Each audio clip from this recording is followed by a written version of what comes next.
Nominees are Senator Marco Rubio for Secretary of State, Pete Hegseth to lead the 3 million people of the Department of Defense.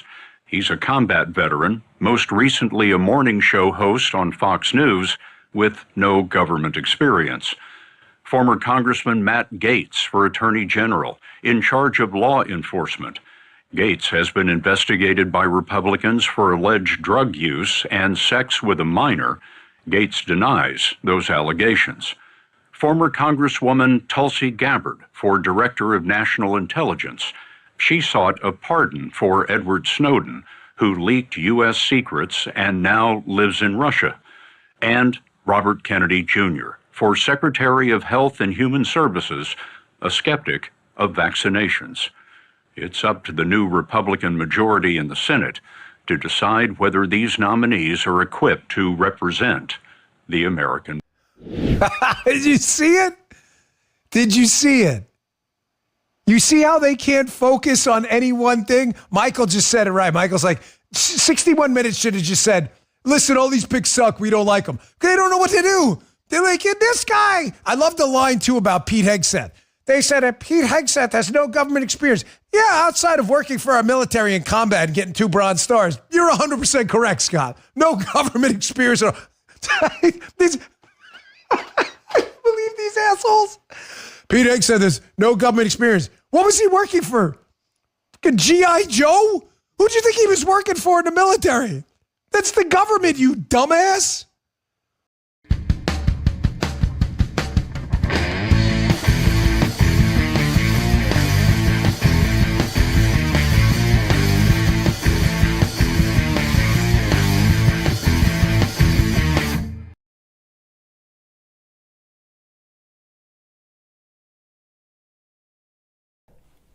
Hey guys, what's up?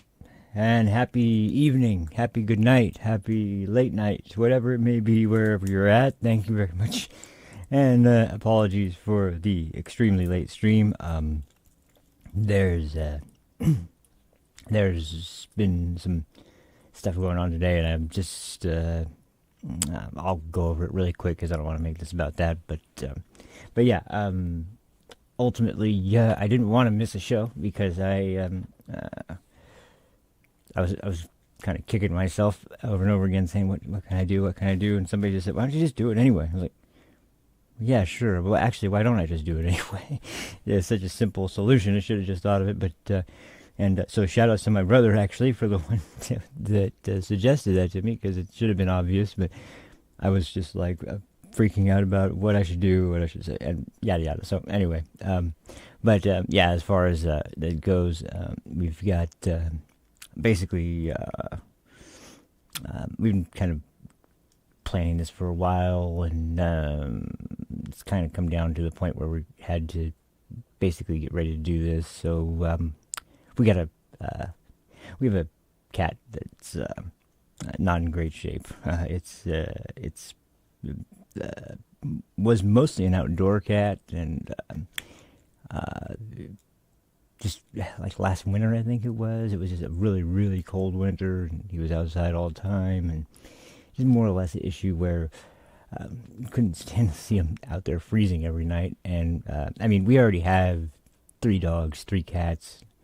I'm going to bring another cat in, although we didn't really bring him in so much as just kind of let him stay in the garage, so at least it was cold. But he's got all these stomach issues. He's got worms. He's not in good shape, and we've been pretty much trying to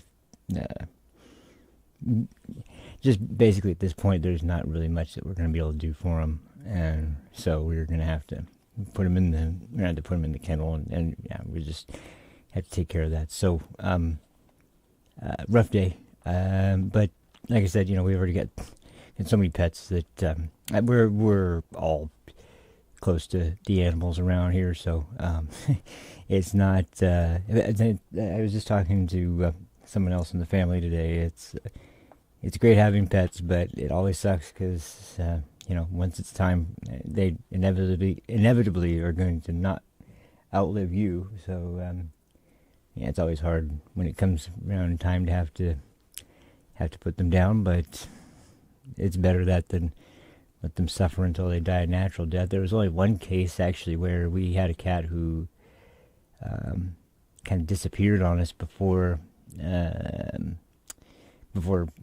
we even really knew that she wasn't going to make it much longer. And I'd heard about this before, but I never experienced it until then, where cats in particular are animals that before they pass away, they prefer to be alone, from what I have heard. So they prefer to kind of just, crawl into an area where they're not going to be anyone else, not going to be anything else, and just kind of pass away without disturbing anyone, or without being forced to die like a death of not just alone and kind of, I guess, in solace, basically. Which is, it's kind of an understandable behavior, but it's just strange that cats in particular are that way. I've heard of dogs being that way, but I've never actually experienced it before with any of our animals. They've always had to be put down before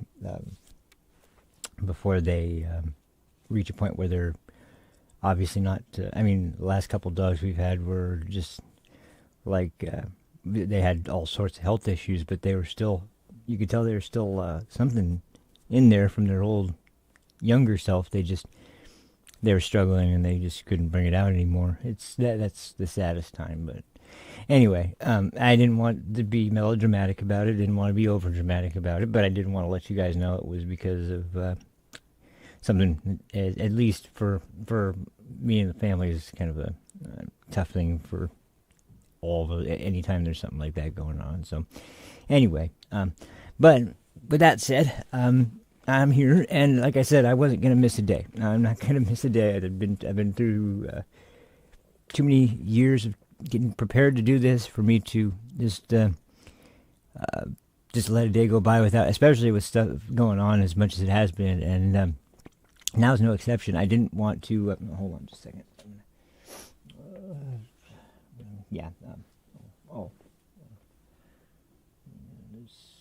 Here they are.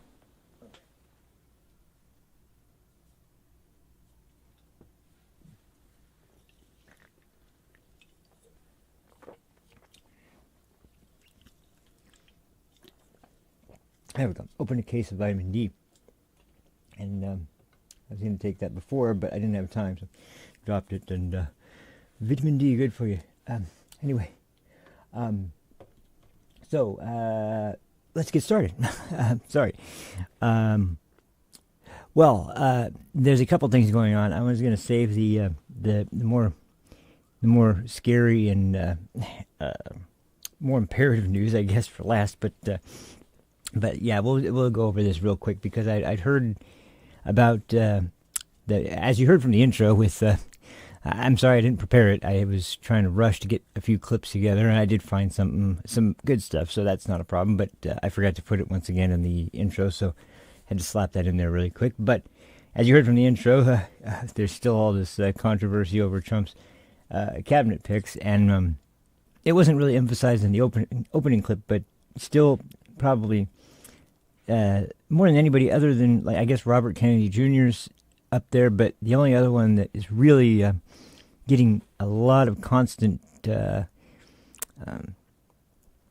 attention from the leftists in the news media is Matt Gaetz, of course, because they hate Matt Gaetz' guts, and for him to be nominated to Attorney General is like one of their worst nightmares. I'm sure that's like one of the last things that they would want, as far as like the only other thing I can think of, which is something I heard today also from Dan Bongino, which he's absolutely 100% right about this. When I was talking the other day about FBI director needing to be a position that needs to be replaced, I completely wasn't thinking about this, but it's true. Kash Patel is probably the best guy for the job. He's been close to the FBI whistleblowers that have come forward, and if you guys remember the clip I played, I think I played the clip. If I didn't play the clip, I talked about it with Mr. Goldman, our favorite senator, our favorite congressman, who was questioning the FBI whistleblowers, and he specifically asked if they were talking to Kash Patel, and were they in contact with him? And they just basically said that he gave us a donation because he knew that the FBI had fired us without pay, and weren't allowing us to get any kind of work anywhere else, and yada yada. And so, of course, Dan Goldman's trying to hint at some sort of conflict with the FBI and a Trump guy being involved with them and trying to sway their. No, that's not. I'm sure you're looking for it, Dan, but you're not going to find it. Not Dan Goldman, at least. No, you can fish all you want, but it's not coming to you, dude. But basically, Kash Patel is, aside from everything else, a very intelligent guy, but he's somebody who does know at the FBI, in terms of the upper levels of the department, how corrupt it's become and how politically captured it's become, really. So if they're the kind of guy who would be not afraid to, like the way he's talked about it in certain interviews about getting back to a law enforcement agency, like no more of this counter surveillance and wiretapping and surveillance of American citizens and getting around FISA applicate. No more of this bullshit. Getting straight back to catching fucking bad guys, what you're supposed to do. Going after child molesters, going after the cartels, going after whoever that might be in this country that are very dangerous people that are, within the federal jurisdiction to be able to go after these very, very bad people. And, because some of them had spoken about this, as Steve Friend in particular was working child exploitation cases and basically videos of adult material with children in it, essentially some of the worst kinds of people on the planet. That's what he was doing, and that was just before they moved him to the southern border to do nothing really except for oversee the people coming, I guess, and to help them get across, and it's just it's so fucked up there, and so once again, that's not what they should be doing. They shouldn't be involved at all with helping anybody crossing the border, let alone doing it in a way that's has no legal basis. And once again, they definitely shouldn't be involved in helping certain political figures and hurting other political figures just because of their own political bias. And this place has turned into a mess ever since just before Trump was elected. As a matter, well, even before that, there was the Lois Lerner and the thing with the Tea Party. That was a whole mess as well. But anyway, that's just, it's become more and more rotten as time has gone on, and it's just undeniable now. So you get a guy that has the conviction to basically get rid of all the people that are, no matter what their rank is, or no matter what their title is, or how much they want to say that how much they've done. I mean, I'm sure they've done a lot.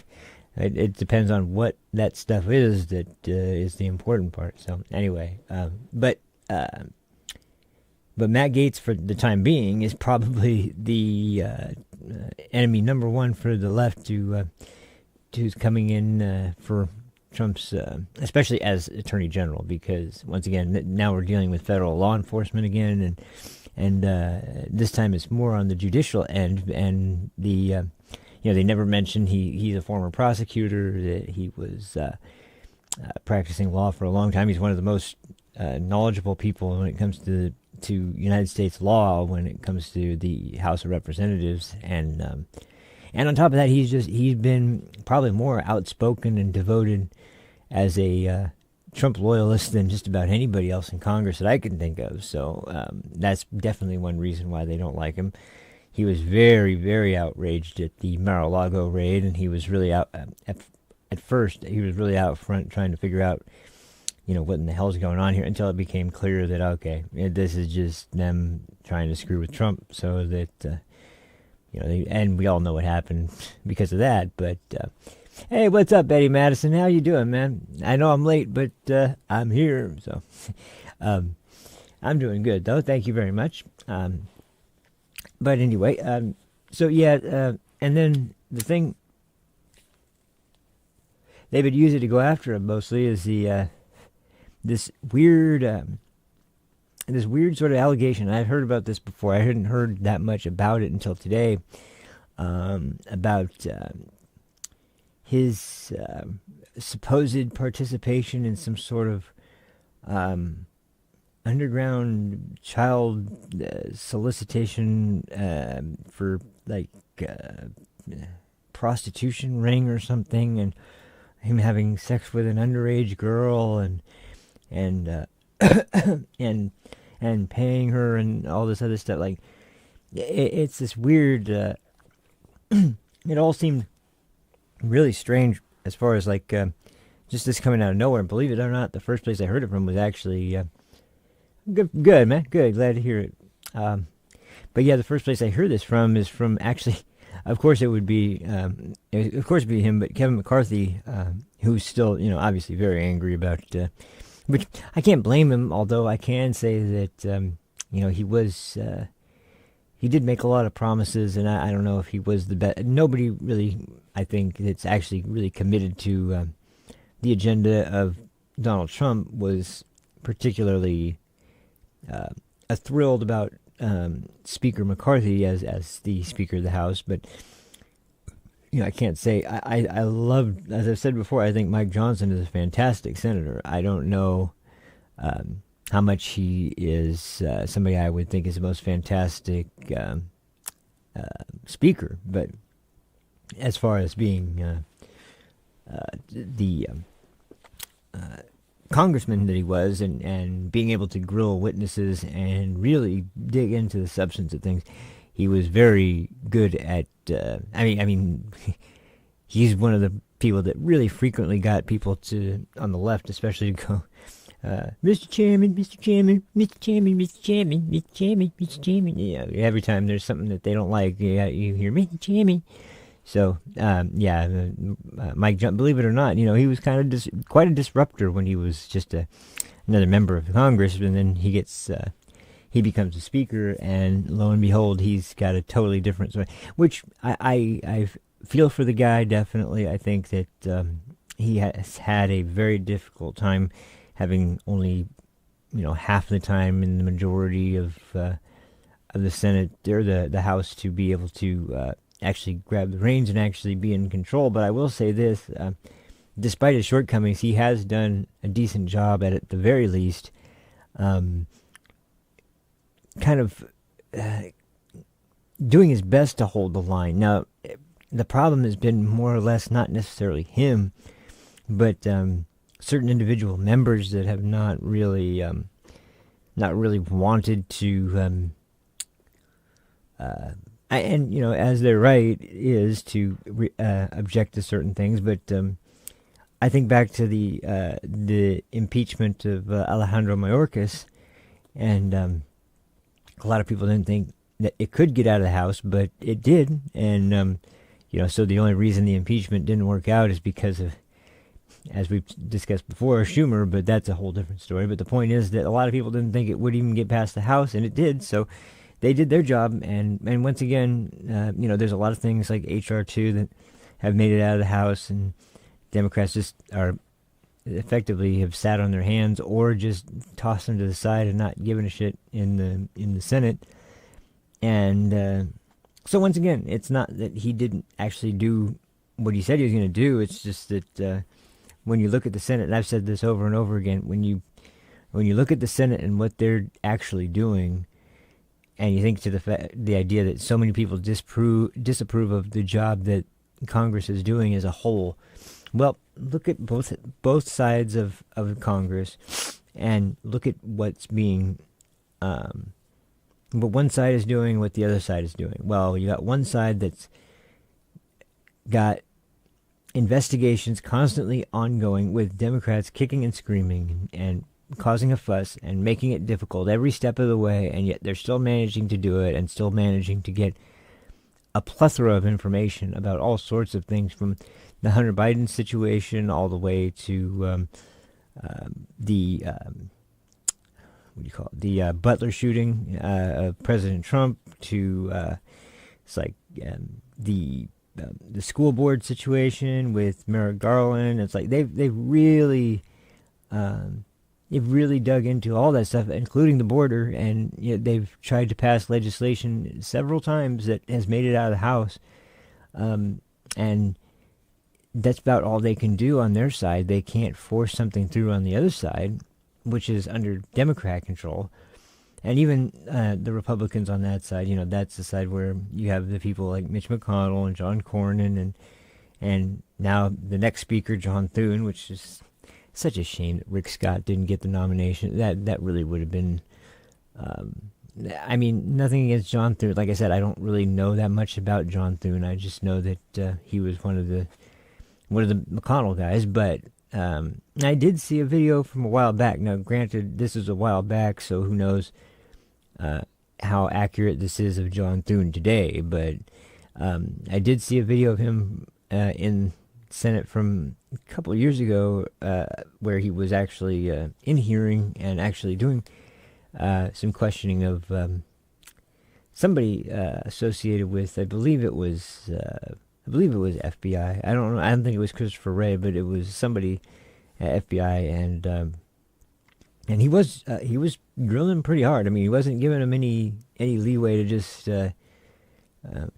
kind of worm his way out of answering questions. He was holding his feet to the fire. It's just the problem is, once again, that when it comes to the really big issues, they don't really want to rock the boat too much on the Senate side. And as long as Mitch McConnell, even if he's not in name the leader of the Senate, especially when you're in the majority, even if he's not, if somebody that is a direct underling sort of his, I guess I can call it, and as long as that person is going to be feeling like they're beholden to his agenda, then you're never going to have a truly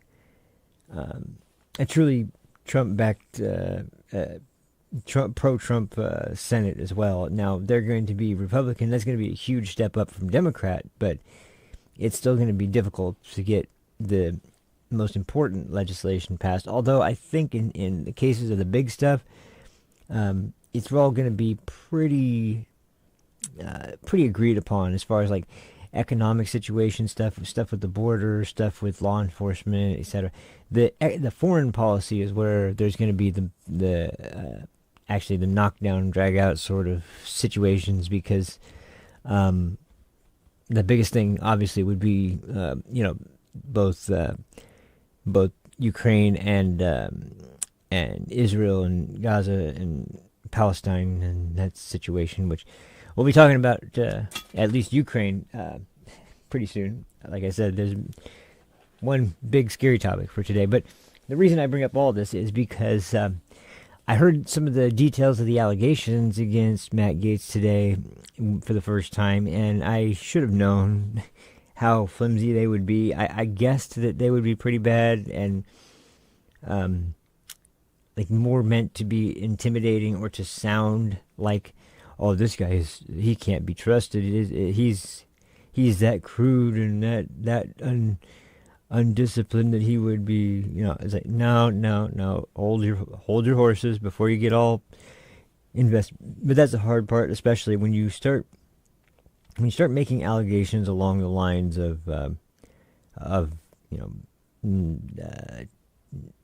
anything involving minors, even if it's someone who's 17 or whatever. Which, by the way, in New York, or not New York, I'm sorry. Yeah, I think it was New York. Or is it just Washington, D.C.? I don't think it's D.C. Is it? I think it's New York. Anyway, the age of consent where the alleged incident was happening was the age of consent in that state was 17, and now in Matt Gaetz' home state of Florida, the age of consent is still 18. And I only say this, I don't even know if any of this went down. I don't think any of it actually even went down, because it turns out that the the girl making the allegation is not only pretty sketchy herself and has been found to be unreliable as a witness, but her attorney in particular is somebody who, we just say, has a history of going after people that are his political rivals with very similar allegations. And as a matter of fact, pretty much identical allegations, because there was essentially a position, I think it was local position for a local DA that he was running for, or it could have been local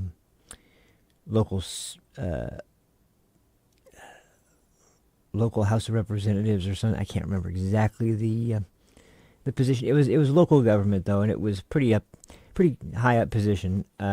And he was running against a former elementary school teacher, and one of his tricks that he used in the election for himself there was to allege that this school principal had engaged in sex with someone who was underage, once again, which is exactly what's going on here. And so it just sounds like this is a guy that's really got some sort of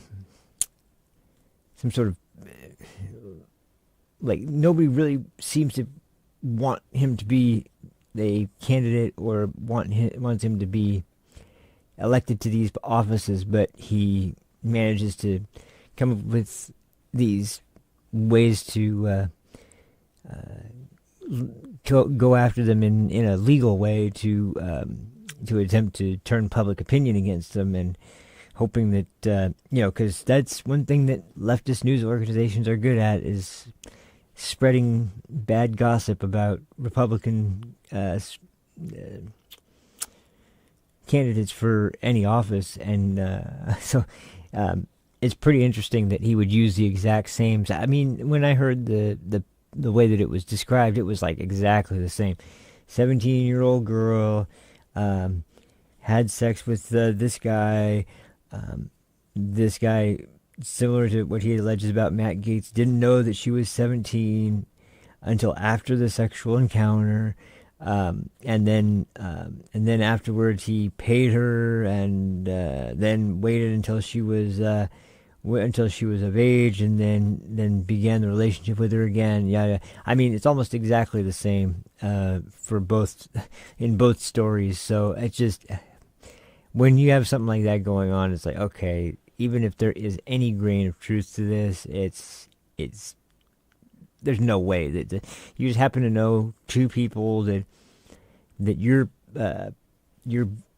having some sort of obvious political dispute against, and they just happen to both be people who have had sex with a 17-year-old by accident, without realizing, without knowing they were 17 before they had sex with them. And then it's just ridiculous. It's so stupid. But of course, the Democrats are not going to pay attention to any of that. They're going to pay attention to the claims, because that's what they did with Trump. That's what when they say convicted felon, first of all, there's something interesting about that, which I don't even know if I want to talk about this. I don't want to jinx it, but at the same time, I think it's important, because they keep saying convicted felon. He hasn't actually been convicted yet. Juan Merchan keeps pushing back the date of sentencing, and I personally agree with a lot of people who have said that in Donald Trump's case, as far as his sentence for whatever Juan Merchan's going to hand down, he's going to push it back probably further and further. And if he does, you're going to probably recognize very easily that he's doing it to put a cloud of uncertainty over his presidency. There's always going to be this looming threat of jail, or of some sort of just some sort of sentence that's going to be really negative, that it's going to it's going to just essentially ruin his whole presidency, or ruin his life after his presidency. I don't know. It just seems like it's more meant to be pressure than anything else. And ultimately, it's so unethical. And I don't know, because the other issue is that if he were to give him a harsh sentence and it's brought up on appeal, any other judge in the court system is going to look at the behavior of this judge during the entire trial phase, and recognize that making the jury not have to be unanimous in their decision, making sure that they didn't hear from witnesses that were key for the defense, making sure that witnesses for the prosecution could rack up as much time with just details that are of no relevance to the case but are pretty damaging to his reputation. Just let them go on and on about it. I mean, it was so unethical and so one-sided and so obviously a trial that had a predetermined outcome that, like, I don't think you could write a scenario that would be more obvious as it being a case of a mistrial, because by way of,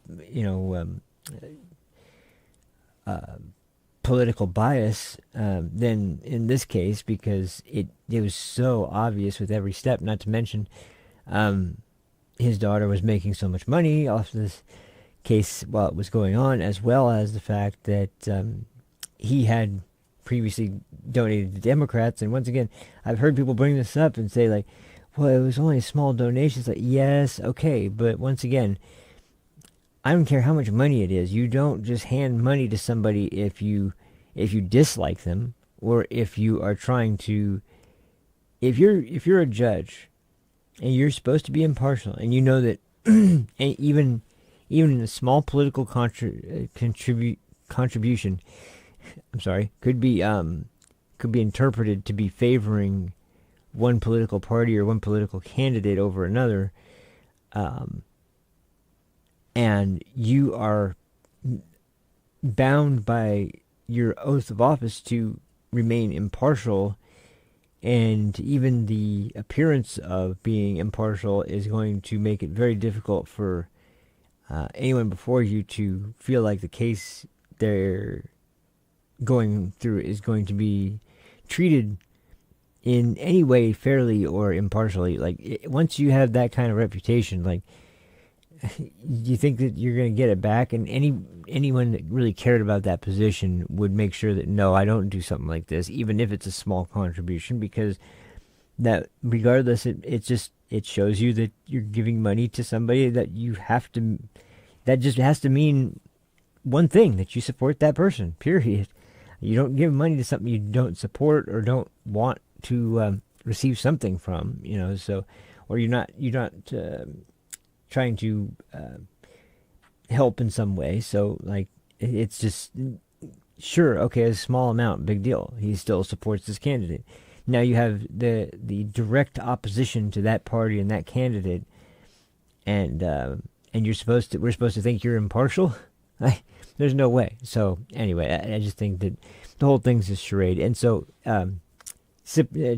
similarly with Matt Gaetz in this scenario, that's the thing that's interesting too, is that sure, they might waste a bunch of time, and maybe that's the only goal. It's certainly seems to be their only goal, but maybe you're going to just waste a bunch of time and make it harder for people to get started on time and be able to do as much as they would like to do. But outside of that, you're not accomplishing much. And I think that when you look at it that way, it's like, well, that's obviously then what they're doing. But I mean, it just, I don't know, maybe there's something that can be done when it actually comes to the point where Trump is in office, because the idea that they can't do anything to just get these burdens off of them and allow themselves to govern without being under the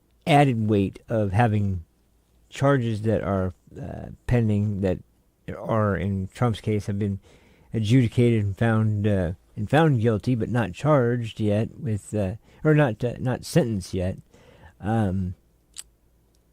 It's just like, it's the sleaziest, most despicable use of. Yeah, it's just blatantly using the law or the judicial system for your own political ends, and there's nothing more despicable or disgusting that you could do. There's nothing that's more a breach of trust or should be a breach of trust for you in your capacity as an elected official to use the legal system to go after your political opponents. I mean, that's essentially the cornerstone of any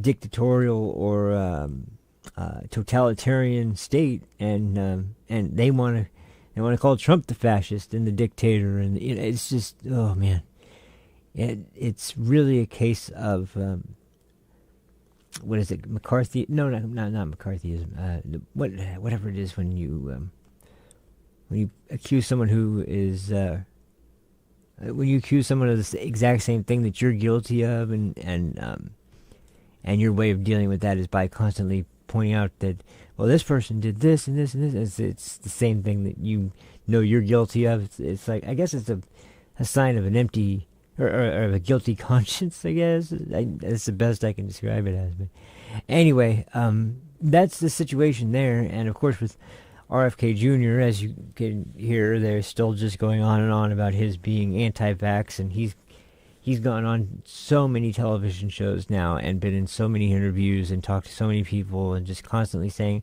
I'm not anti-vax. I've never been anti-vax. I'm vaxxed. My children are vaxxed. My wife is vaxxed.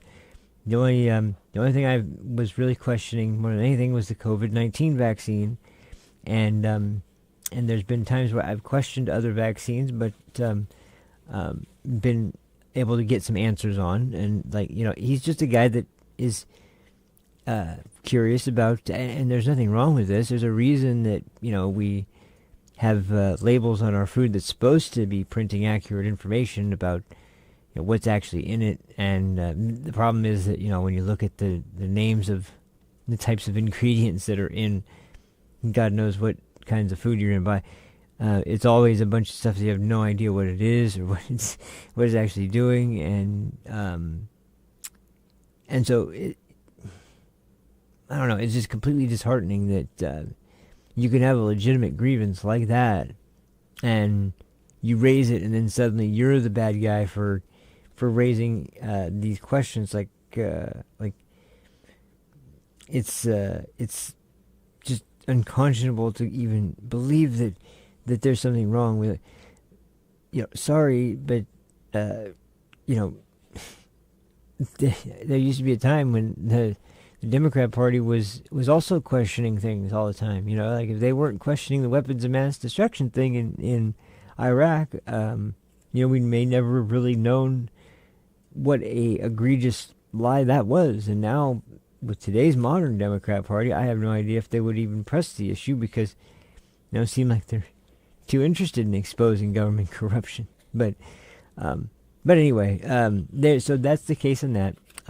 We'll have to wait and see, but there's still several more positions for Donald Trump to fill, and in the meantime, it seems like Schumer and another stooge on the left in the Senate, Dick Durbin, man, I was watching something with him today, and I swear that guy's he's just such a total tool. I swear he's just always, like, without fail, you can always count on him to basically just dismiss any kind of concern of any conservative member of the Senate, and finds excuse after excuse, of course, when it comes to people on his side of the aisle. But when it comes to conservatives, no, you're mistreating a witness. No, you're doing this, you're doing that. He's just a freaking, and he's the one that, by the way, Tucker's mentioned this a few times, just so you guys know this, because I find this fascinating, and he's talked about this on several occasions as being one of the most dangerous things that we could possibly do, and I agree. Letting people who illegally cross the border into our military as some sort of way to work off their their debt and attain citizenship. I'm sorry, that's one of the worst possible ideas you could possibly put forward in terms of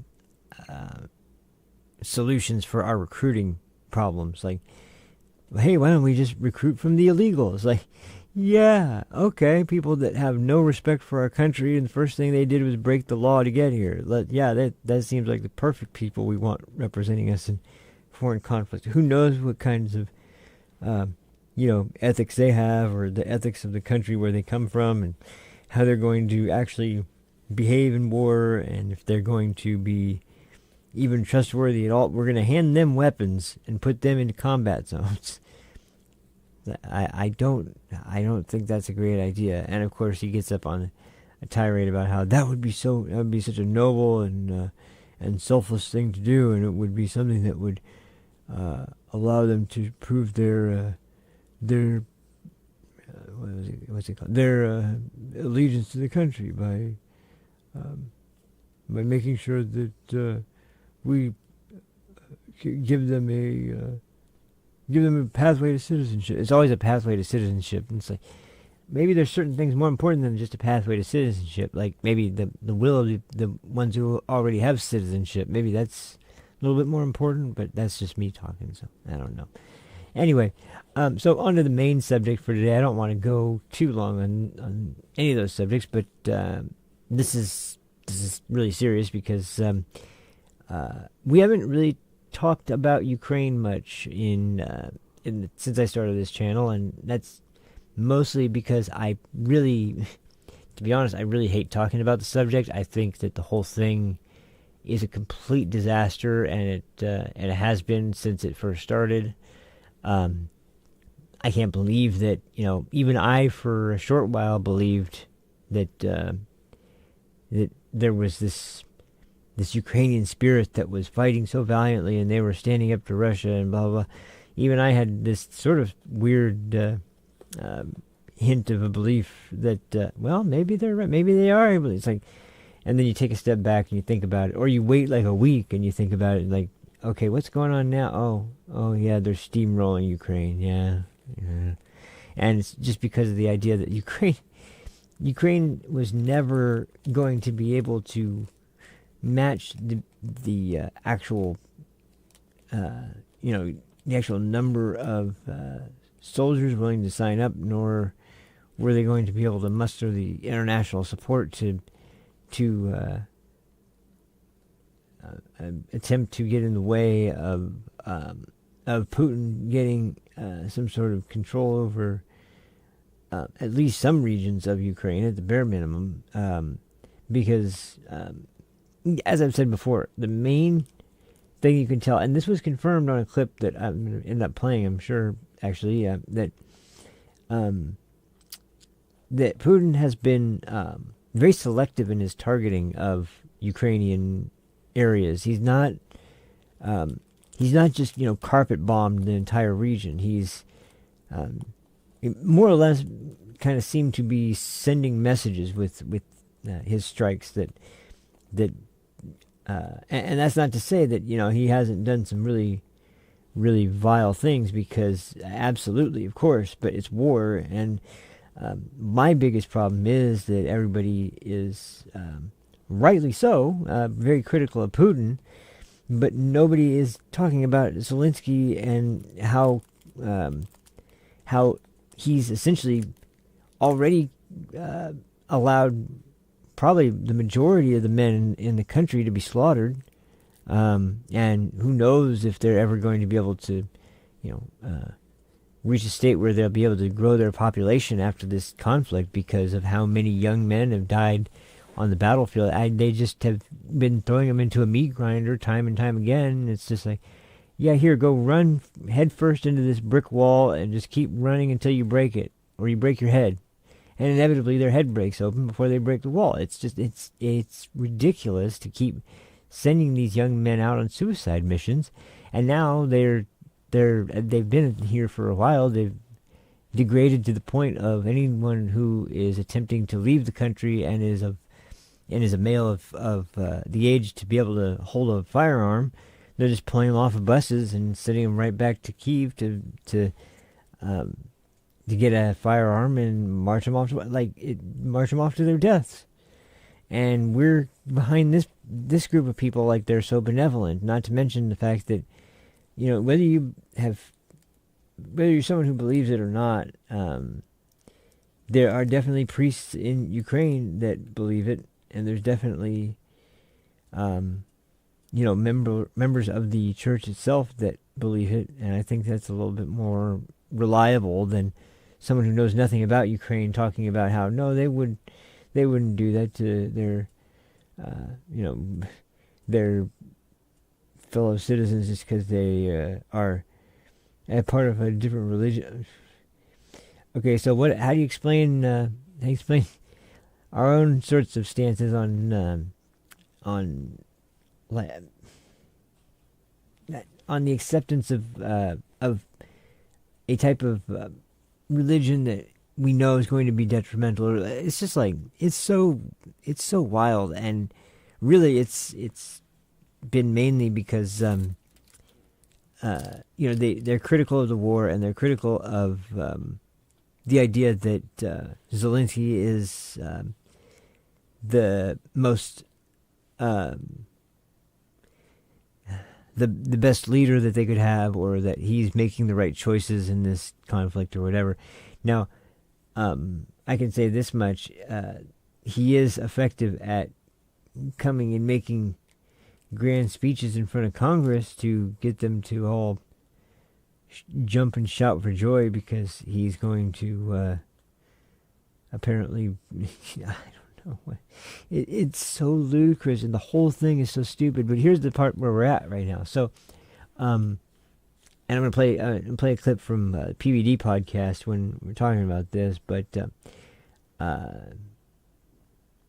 so this happened just after the meeting with Trump and Biden.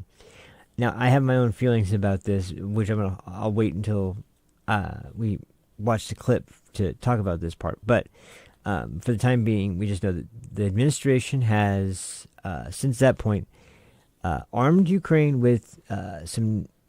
Now, they're not new in terms of state-of-the-art new, but they're new in terms of Ukraine having them. Some new rocket technology that they are attempting to use. And here's the kicker.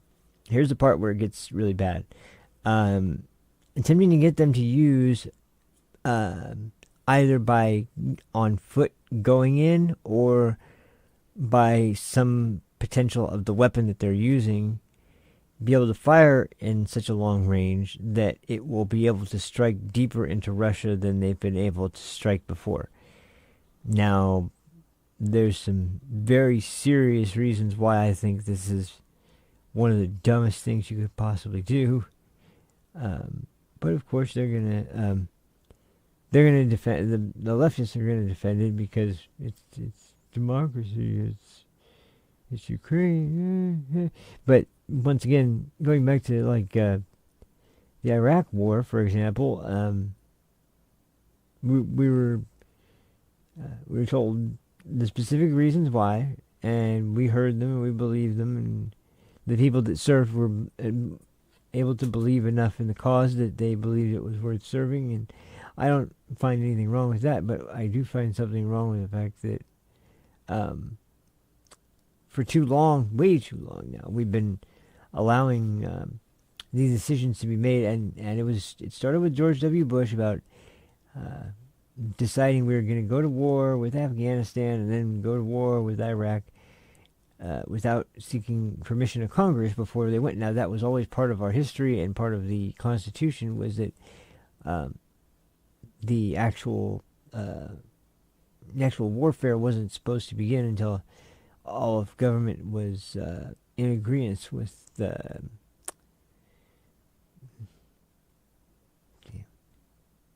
Yeah, they were in allegiance there, and gee, I'm sorry, I lost my train of thought. So I don't know how.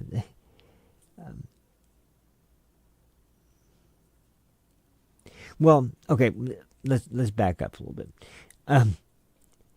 So here's the thing: we've been hearing about different types of weapons that have been going to Ukraine for a long time, and there's been more and more money and more weapons constantly being sent to Ukraine. We know this.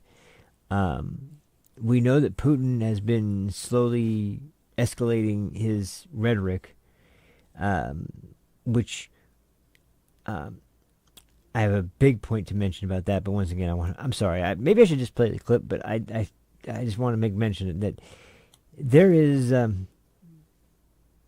There's been, as I said before, there's been talks already that we've heard. Now, it's yet to be confirmed, but I have no doubt that these conversations are happening between Putin and Trump and between Putin and Trump and Zelensky and Trump.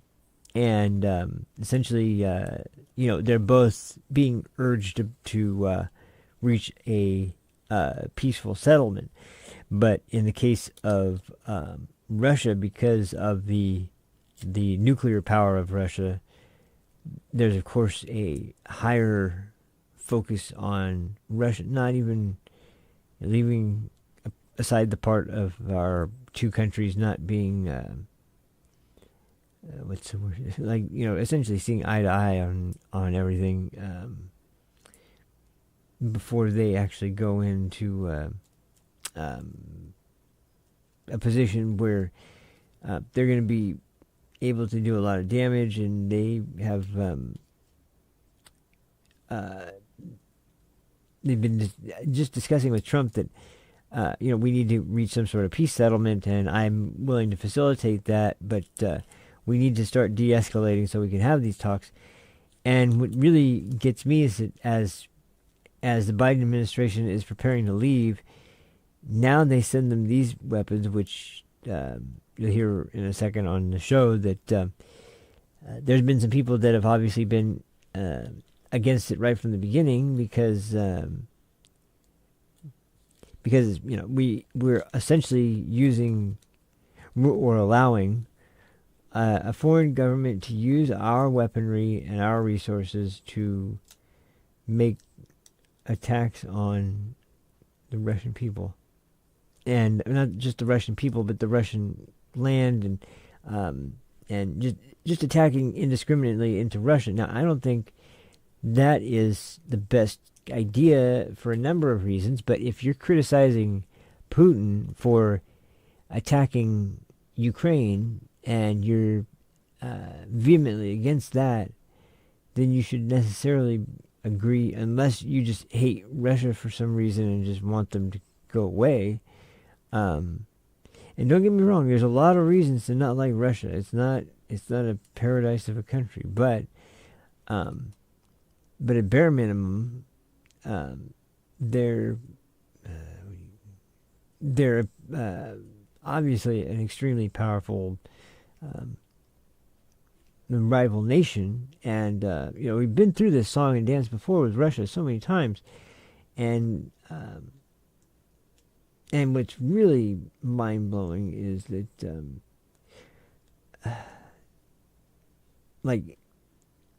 despite all the things that we've seen and all the things that we've been able to discern, we have still not been able to hear from our government that anything definitive about who blew up the Nord Stream 2 pipeline.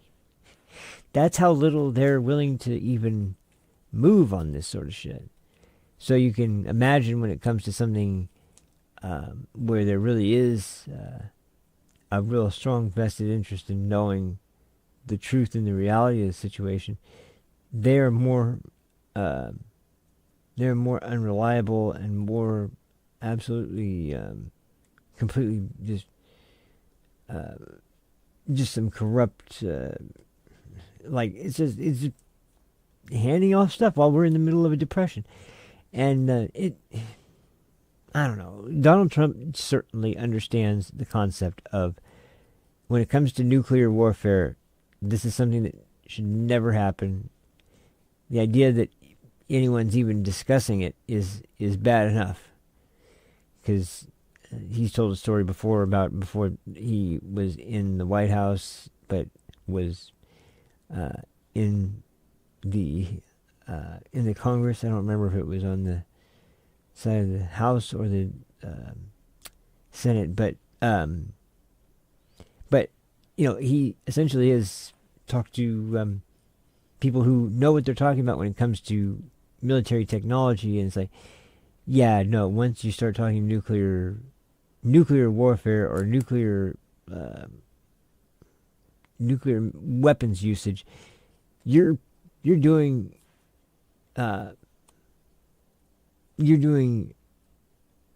decades or centuries worth of damage that we have no idea how it will look in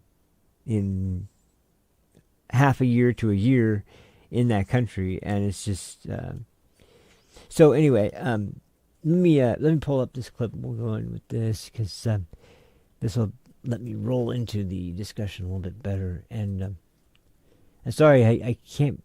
I should have just played the clip, I think, earlier on, but I wanted to kind of present the idea before I started talking about the actual subject, but it's kind of a better segue. And I forgot. It's all right. I'll play that later.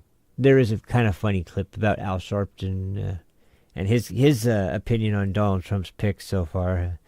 I'll give you a hint about where his problem is, and it has something to do, of course, with when you look at the makeup of his cabinet. But there seems to be an underrepresented racial group, and so therefore it's not diverse enough. Yeah, we've got people from all over the political spectrum on this team so far, as well as people who are women, people who are have different political backgrounds, and people that are literally from what's it called, Democratic president lineage, and it's like it's such a group of incredibly diverse and free-thinking people that, of course, they'd have to find something that was something they could win on. But it's still dumb. So anyway, let me find. Now this time I did something smart, and I labeled all the clips before I got this show ready. So I think I know exactly where everything is this time, and if I don't, it's just because the folder's not open. But I think it's open. Yeah, this should be it. If I can find it.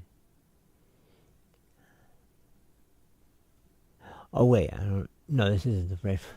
Okay, after all that, this wasn't the right folder. Let me see.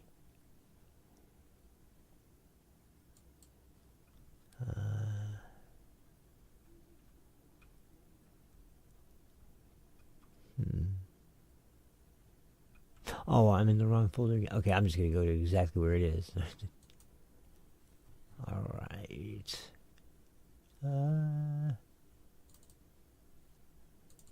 And here we go. Yep, there we go. There we found it. All right. I haven't played much of the PBD podcast on the show yet, but I very highly respect him, and I do really like his podcast.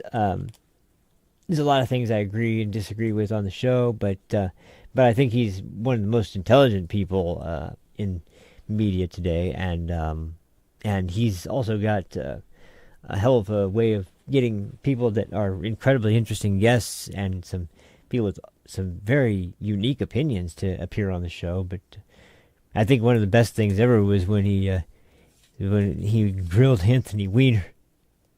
Yes, I say grilled Anthony Weiner about Hillary Clinton and the Clintons in general, and why so many people around them tend to die.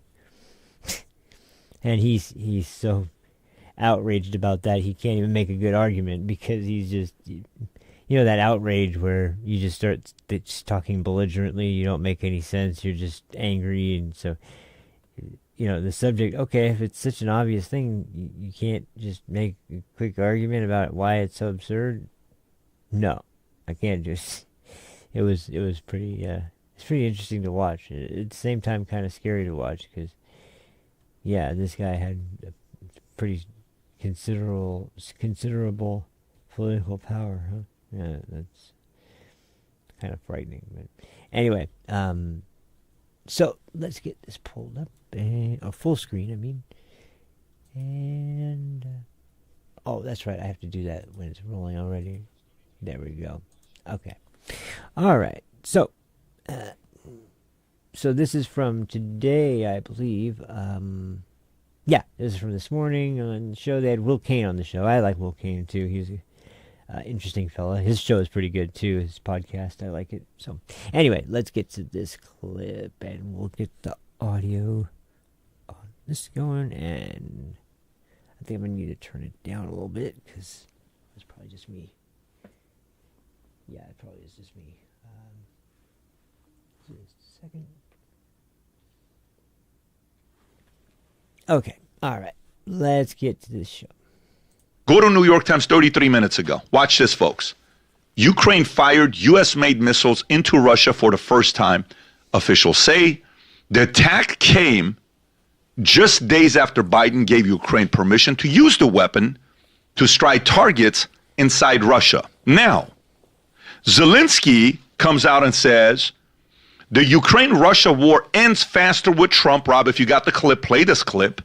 For him to be, well, I think Trump's going to do something about it. If this is not this one, Rob, it's is that the clip that you have? Or? I do. It's Donald Trump explaining the escalation between Ukraine and Russia. Okay, go ahead and play. I think this thing got like 60 million views. Go ahead and play it. We have never been closer to World War III than we are today under Joe Biden. A global conflict between nuclear-armed powers would mean death and destruction. When is this, on a Rob? scale This is yesterday? unmatched Yes. Okay. in human history. It would be nuclear Armageddon. Nothing is more important than avoiding that nightmare. How long is this, Rob? We will avoid it. About 6 but we minutes. need Okay, new so you can pause it right leadership. here. Go to a clip, Rob, of... You can get where Donald. Anyways, Trump and this is story that going. I'm saying is the fact that Like, Zelensky we is saying need it's going to this end thing at faster all cost. with Trump, and then he's going to end the conflict. This is a Forbes story that Zelensky is talking about. It was written all over the place. But Putin in October or September made a very clear comment that if you allow these guys to use these weapons against us, we'll be willing to resort to nuclear. Like, we're willing to go nuclear. Putin is saying this. By the way, we're in it right now, live, while we're Real doing quick. a podcast. Real quick, I don't mean to disagree with Patrick entirely. I think though that there may be a just like a communication or a bad translation or something. There was something similar said, but I think it was more along the lines of if you use foreign weapons that are sent to Ukraine and they are used to strike into Russian territory, there will be retaliation, and if the attacks are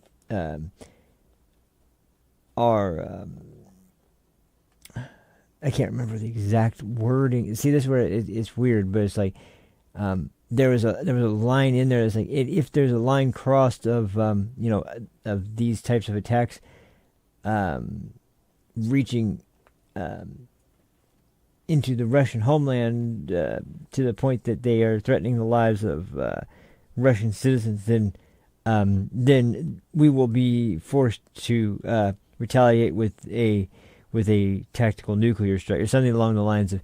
It wasn't just simply that using the weapons from the foreign country was the red line. It was the red line was striking into Russian territory, and I believe costing the lives of Russian citizens, being the kind of like the red line. Now, I may be wrong about that entirely, but I do know that up until this point, there's been a handful of attacks. Now, there's been one drone strike that we know about, or at least that I can remember for sure, that struck deep into Russia, like into, I believe, in Moscow even. But there were reports that it may not have actually been Ukrainian. It may have come from one of the militias that was formerly working with the Russian military or whatever. And so I don't know for sure the details on that one. And then there was another one where, now this one is really concerning because this was one where there was a dam that was targeted by, I believe it was actually by Ukrainians, and attacked and destroyed, and it ended up with mass flooding in this Russian territory, and this whole area ended up becoming overflowed, and it was a total disaster. But now I don't know for sure, and under those circumstances, what it was that caused the issue. But I think there was question of who was directly responsible for it. So there wasn't any action taken. But one thing I think that is missed in this conversation, and I'll probably bring it up a couple times, is that if you notice, like I said earlier, Putin is not, he's not just attacking Ukraine because he's some evil warlord or dictator or whatever that's just trying to destroy another country. He considers Russia to be, or Ukraine, excuse me, to be a part of Russia. He still considers Ukraine to be a part of Russian territory. He wants, ultimately, he would love for Ukraine to return to Russia as part of their own territory. I don't think that's going to happen, but I think at the bare minimum, there are concessions that are going to need to be made because, as I've said before, probably more than anything else, if it was something that he would consider probably a worthwhile concession that would be enough for him to de-escalate and move back out of Ukraine, it's going to be the land bridge to Crimea. It's going to be the land bridge to the Crimea and the Black Sea Fleet that is docked at that, because, as I said before, there's only two ways you can get to that area from Russia. That would be by going through the Black Sea and actually, taking a ship to the port where the fleet is housed, and of course the area is still under Russian control. Either that, or they would have to somehow cross land. Either they wouldn't probably be able to consistently do it by plane, but they definitely couldn't do it by vehicle, because unless they wanted to be, passing through Ukrainian territory, and then that would be according to NATO, that would be, violating their sovereignty, and that would be then cause a whole host of international issues. So the point ultimately, I think, is that if you gave him all the land he already had and guaranteed him the land bridge to Crimea, I think that would be enough to end the conflict. Now, is it a smart idea? Well, he already can access his Black Sea Fleet from now. I mean, it's not like there's no way he can do it, but this just allows him the access to get to it by way of land instead of by sea or by air, and I don't see that being, I don't see that being such a massive concession in the way of Ukraine that it's worth losing any more people over, because those areas, you notice how they don't show a map in this, but if you check out where Russian presence has been the strongest since the war has sort of gone from its opening phases to the middle and to where we're at now, it started with a full-scale sort of invasion, then moved westward, and then kind of, as the war went on, it kind of moved west and south, until it started heading more directly south to the Black Sea and towards Crimea and towards the whole area in that southern region of Ukraine that constitutes the coastline, and then everywhere from there to all the way back to Russia,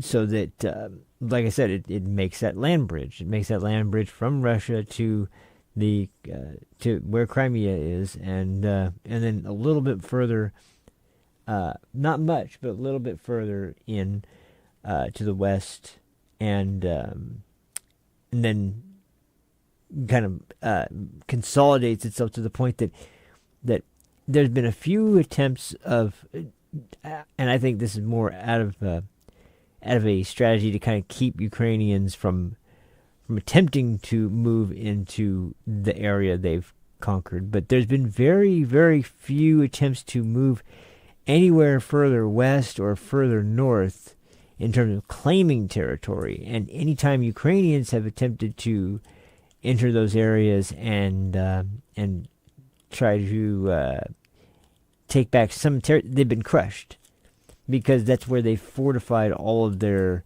military resources and really focused on holding their position, because I mean, it just makes military sense to be like, this is what we mostly are. Like, if there was any reason that Russia wanted, some other area of Ukraine that they were considering of a high strategic value in some way, you'd have to imagine that they would have taken it by now, or they would have at least launched some sort of heavy offensive to try and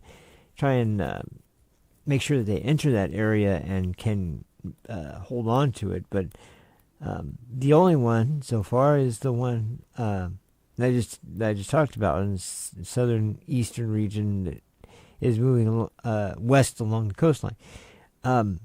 It's a pretty strong signal to me what's important in this situation, and once again, that's not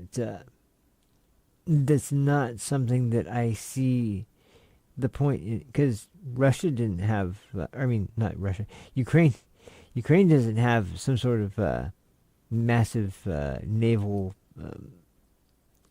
facility or naval base or like interest in like preserving this specific area for one reason or another. They just don't have it. So anyway, to go back to this, I wanted to point that out because I really think it's important, and it's also important to remember that while Putin may very well have orchestrated several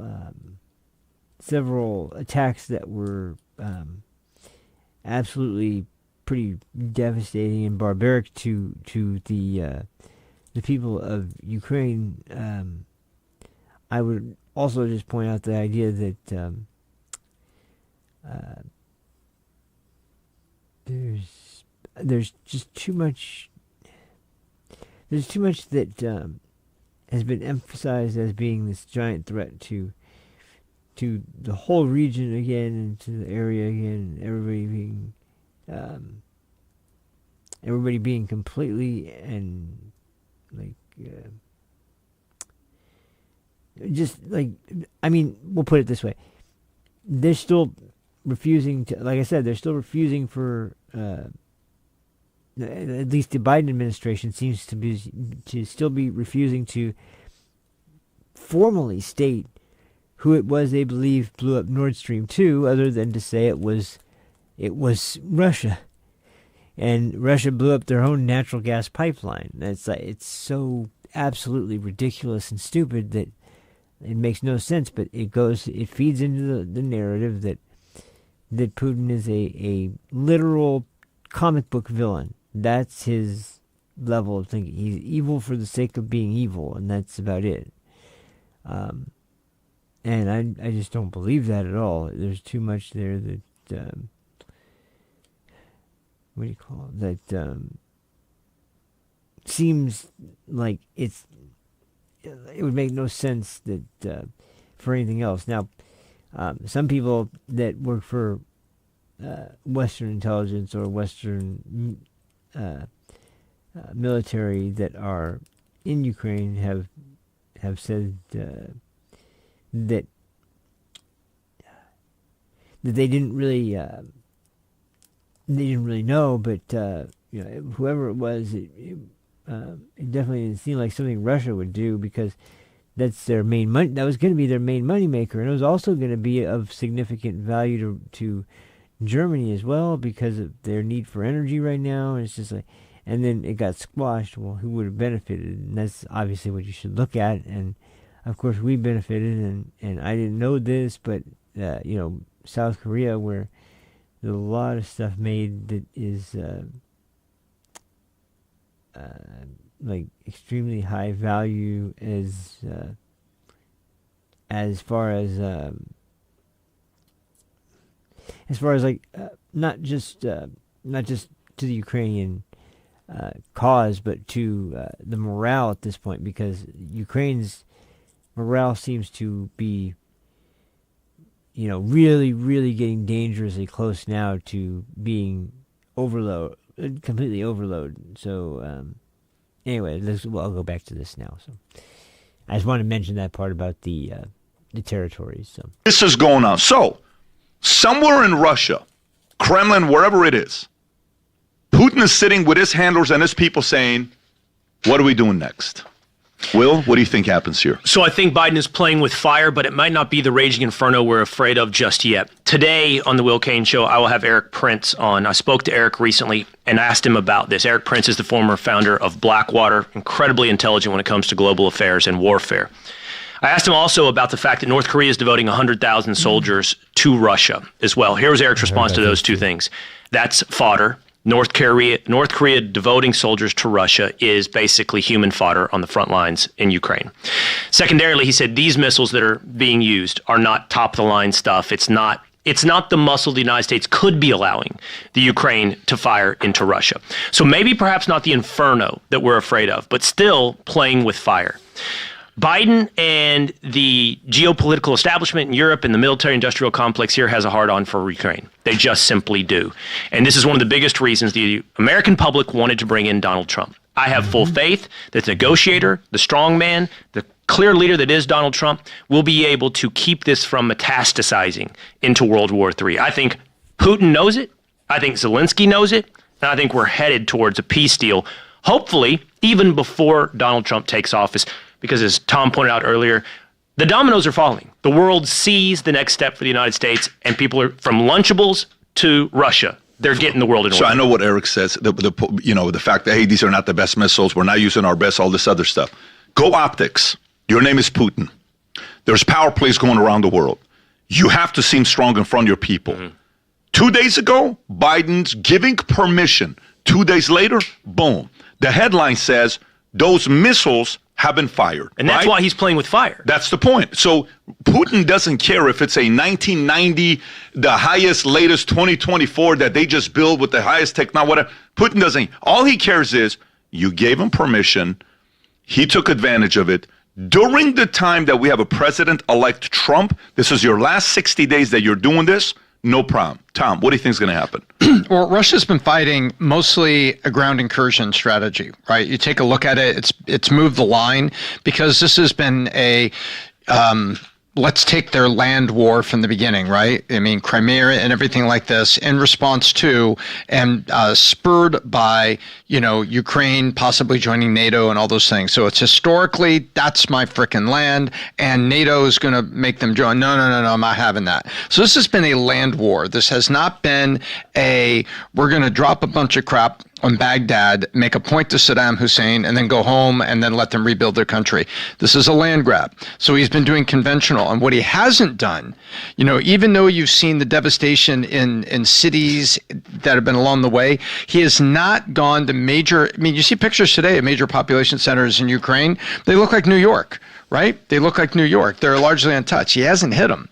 And what I worry is what you say, is that he's got to make like a statement strike. That he's got to come back with a statement strike. Like when, what did they try to do they launched in the Hezbollah and with support from Iran, they launched 200 missiles overnight, 200 rockets overnight, and they tried to make that statement, and they killed a bunch of ducks on farmland. Yeah. But they were trying to make a statement about all these. To your point he's got to make a statement, and the concern is, what is he going to do to make a statement that I'm still strong and not to be screwed with, while I believe the world waits for Trump to take power? Because this wasn't the most high-tech stuff, but there's an optic that's not good for Russia. I mean, how about this? Anything with somebody threatening a nuclear attack, to me, it's already a red flag. We're talking about, we were warned about Trump doing all this. They're doing it. And that the headline, I think, is misleading. Joe Biden, blank, blank, blank. Joe Biden, as we all know, hasn't made any decisions since he's been in, okay? And this is why it's so important about the cabinet that he's picking, Will. This is the most important thing, because who's going to be, Mark Rubio we're talking about. Anthony Blinken is in front of a camera 3 days ago going, hey, guys, we got to get $8 billion to them before January 20th. They're rushing the money. These guys are in charge. The Blinkens are in charge. They're the ones that are responsible for the 13 dead American soldiers in Afghanistan. These are the people, the Tulsi Gabbard. Like, who's the person that's in right now? Avril Haines? I'll just make something real quick, too. Yeah, Anthony Blinken is the Secretary of State, and, from the way he's spoken about this since the beginning, he's really... because Biden obviously has not been anything more than just the guy who signs the papers, and that's about it. And I really, at this point, don't think that I don't think much of what Biden has said or we've heard from him, as far as like anything that what's the word? Anything that is in the slightest bit of disagreement with what we're doing. You must be a Putin apologist, and you must, it's like there's always that threat thrown out. So it's the same thing leveled at Tucker, at Tulsi, at anybody that has said anything critical about the war in Ukraine, and meanwhile, like the only person that is really bringing a huge amount of destruction and harm to Ukraine is the Biden administration and Anthony Blinken. But especially when it comes to this administration, Biden is just not, I think he, similarly to the other day with, this is why I think that, it was a great moment to see for everyone to be able to assess that, who is this guy? And what are they doing together? This is crazy. These guys shouldn't be. And then it turns out that no, actually they're connected. They work fine. Oh wow. So anyway, I don't know how it's just going on about how they got connected, but like just putting those two together, you don't know what's going to end up happening there when Trump and Biden were meeting, but they seemed like everything was fine. Fast forward a couple days, and you can make the argument now that he's trying to sabotage Trump's presidency right from the start, which they did last time, so they may very well do again. But once again, there is the issue that that this is not necessarily about like any game or any design or any stories or anything like that, other than what's happening to Ukraine, and far less seriously, but fairly commonly is that Russia's not getting away with everything just scot-free like they would if they were fighting a much smaller country without the backing of not just the United States, but the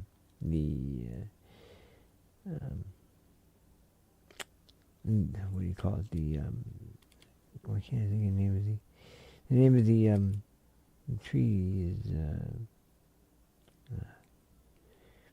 damn, I can't think of it. Anyway, but yeah, all that's true, and it's another factor to bring into this. But Vinny's pretty spot on, and him being former military is good too, to have that perspective. So here, we'll get back to this.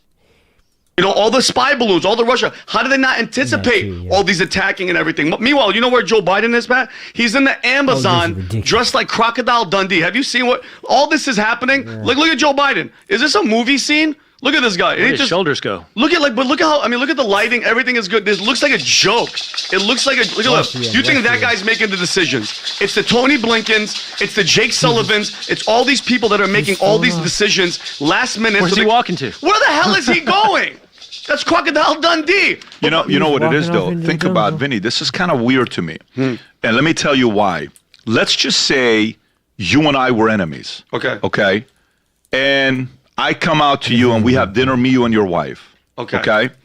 And now it's like, hey, we're laughing, we're having a good conversation, all good. Hey, bro, listen, I know, you took my job 4 years ago, and I'm coming back, and I'm not really taking your job, so you should have stayed in it, but they kind of took away your job, and I just beat this other person. But, bro, it's not fair what they did to you. It's kind of effed up.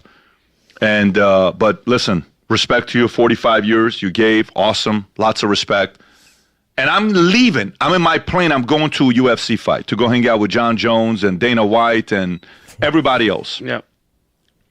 And then I hear the next day, while I'm talking about we're going to create a peace treaty and we're going to make Ukraine and Russia get along, you're now given the green light for them to do that?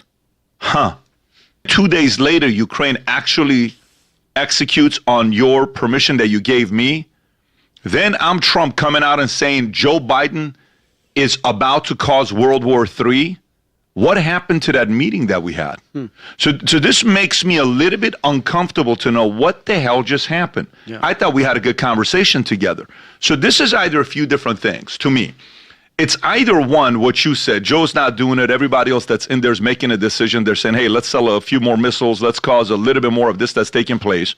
Two, maybe, just maybe, Biden is trying to intercept of this war being done early by him getting ahead of it, so Trump doesn't get that victory.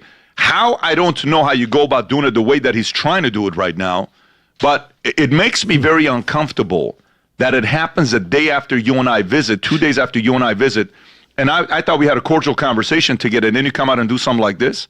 Or C, provoking an escalation from Putin that denies Trump the ability to negotiate a peace on the war they want to continue in Ukraine. But let me tell you how that works. A guy like Trump is not going to worry about that. Here's how guys like Trump are wired. But we're trying to get to Biden's motivation from that meeting. I totally get it with you, but what they don't understand is Trump is already probably talking to Putin. Yeah. And their camp is already talking. And he's already talking to Zelensky. You better believe they're having those conversations. So they're probably saying, dude, Putin's probably saying, dude, this guy's going to get in. What the hell is this other guy doing? Get out of the way. What are you doing? What are you doing with all this stuff right now? So I don't know. By the way, if this shit backfires and Putin's in a meeting right now and he's sitting there saying, you know what? I've had it. Light those people up. Yep. Light them up. If he does, guess whose hands that blood will be on? Biden and all his Blinkens, all those guys that want this, they're going to have that blood on their hands, not anybody else. In 2020, I'll never forget. So I agree with a lot of that, but there is something that really needs to be said before any of the other stuff, because it's something that I think goes unmentioned, especially here in the United States, because, and I think the point of the constant finger pointing that you're pro Putin, or you're just a Putin apologist, or whatever kind of insults they try to sling. I think the point of that is because they don't want anyone to even have a hint of a thought that Putin is a normal human being that has maybe not a normal human being, but also a human being that has, the same types of desires as everyone else and beliefs as everyone else. And in his mind,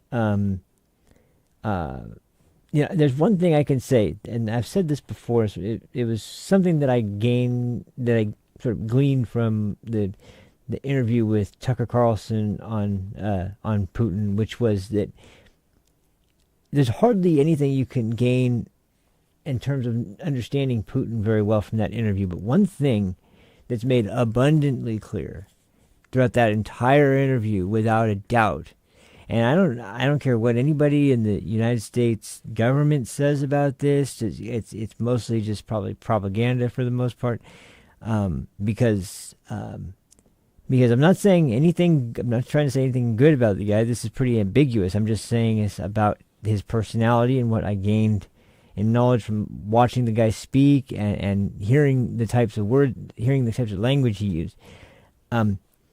He very deeply is a firm believer in he very much has a love for his country. He very, very, very much has a strong affinity for Russia as his homeland, as a country itself, as a place that is in terms of resources and the natural beauty of the area is a beautiful area, and as far as like the people from there, and as far as their the sort of architecture that's left, even the Soviet era architecture, a lot of it is very ominous, but there is a sort of how do I put it? It's not really like awe-inspiring, but it's I guess the best way I can put it is it's living history. It's a living reminder of the past of the country and what it is now. And for some reason, we've never, as Western countries go, ever been able to do anything but hold this sort of disdain for Russia over the Cold War, and just completely unable to let that ever just be buried as the past. We don't have to forgive Russia, and we don't have to forget Russia. We can be skeptical of Russia, but to always have this sort of strange burning hatred for Russia, no matter what happens there, is kind of strange, and I just don't understand it when at the same time you refuse to ever speak harshly at all about China in terms of our leadership. They refuse to speak harshly at all about a lot of dictatorships around the world. They're always talking about Putin as this evil dictator and evil. Like, let me tell you, there's people around the world that make Putin look like a fantastic leader, because they're just nothing but brutal warlords that that have nothing but disdain for their own people, and there's not one redeeming quality about them. Putin is by far not the most evil individual in the world. That's not to say he's a good person or a good leader or anything like that, but it is to say that if there is one thing about him that you can tell, it's that he does want a prosperous Russia, because he does care about Russia. Now, his methods for going about that I don't think are good, but there's another part to that you can gain if you understand that concept, which is that he looks at Russia as it existed, not even Soviet Russia, but Russia in terms of historical Russia. And that was at the beginning of the interview. He hands Tucker all these documents that are, I'm guessing they're land treaties, but it seems like the purpose is to sort of lay out, like, this is Russia. This is what was agreed upon, and we've never negotiated from our own perspective without being pressured into some sort of negotiation against the will of the people of Russia and of any real person of authority, I guess. And I guess it's the suggestion that Russia should be anything less than this right here, and that includes Ukraine. So that's where the disconnect comes in now.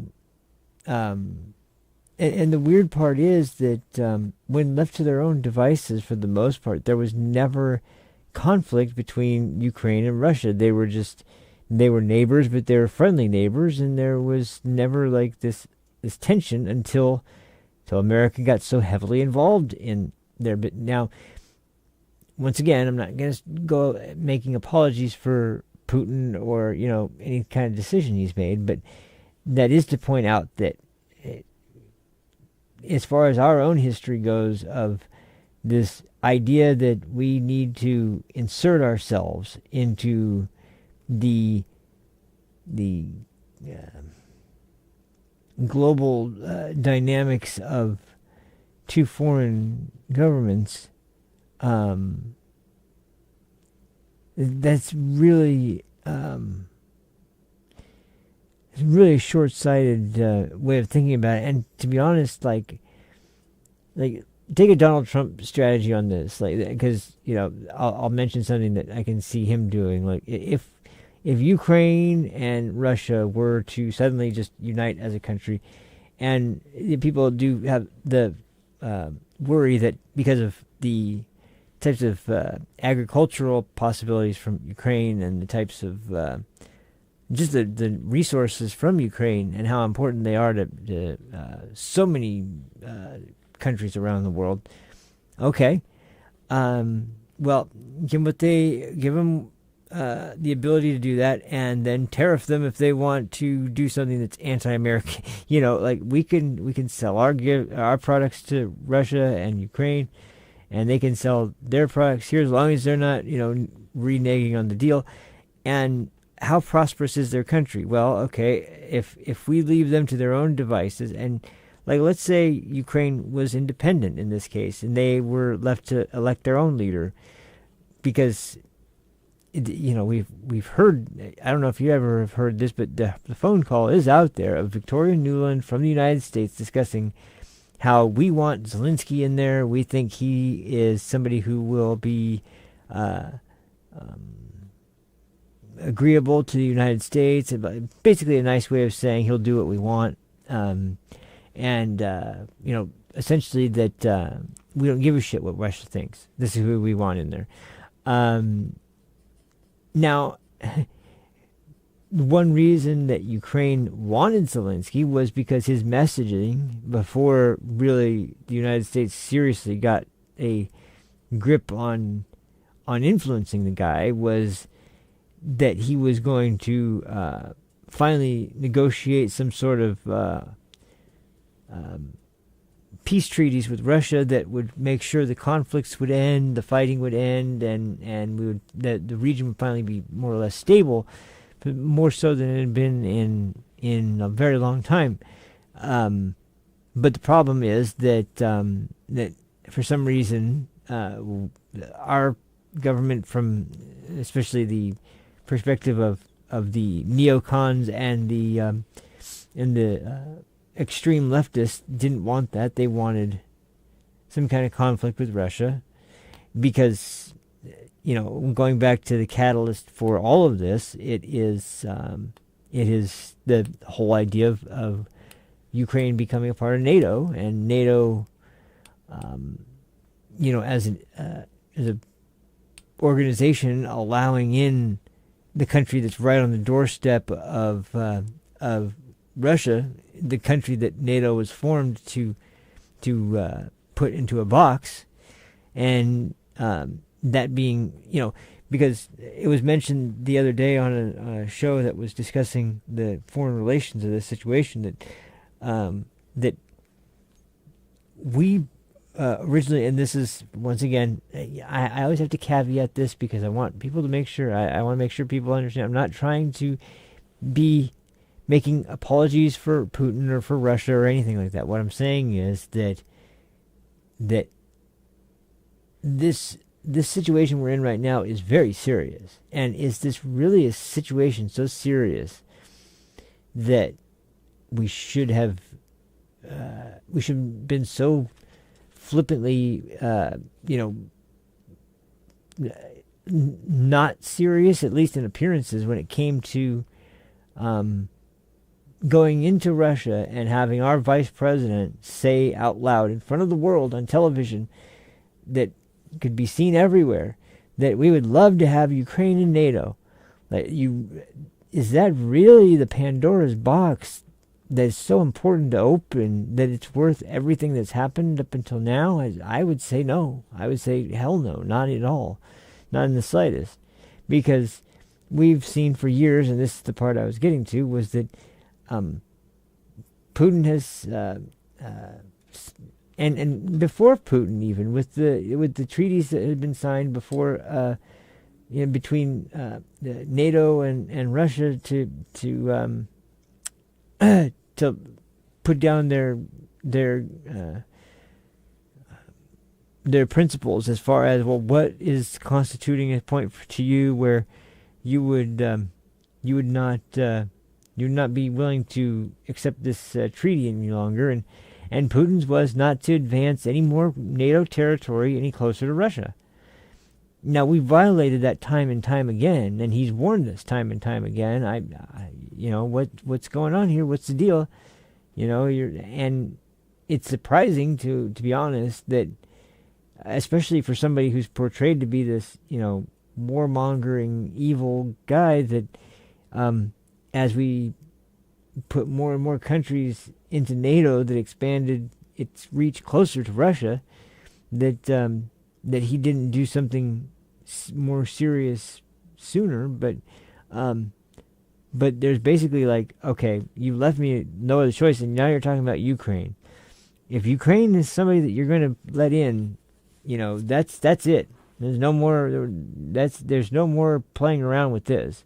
And then we have Kamala Harris show up there and say that they would be welcomed into NATO, and then he's like, all right, I told you guys over and over again. I said it over and over again.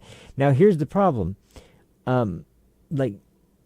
Ukraine should not be bearing the brunt of that for any reason.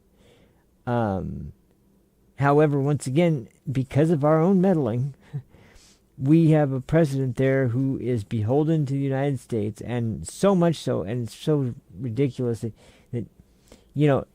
I think that nothing gets the United States Congress as a body more excited than when Zelensky comes to speak in front of Congress. It's the most ridiculous sight I've ever seen, that this leader from a foreign territory that's not in any way, affiliated with us, aside from not really associated with us, and can't be, there's already been discussions about Ukraine being admitted into NATO, and they've been denied that they would be accepted into NATO, but we wanted to put the knowledge out there that it would still be on the table in the future anyway.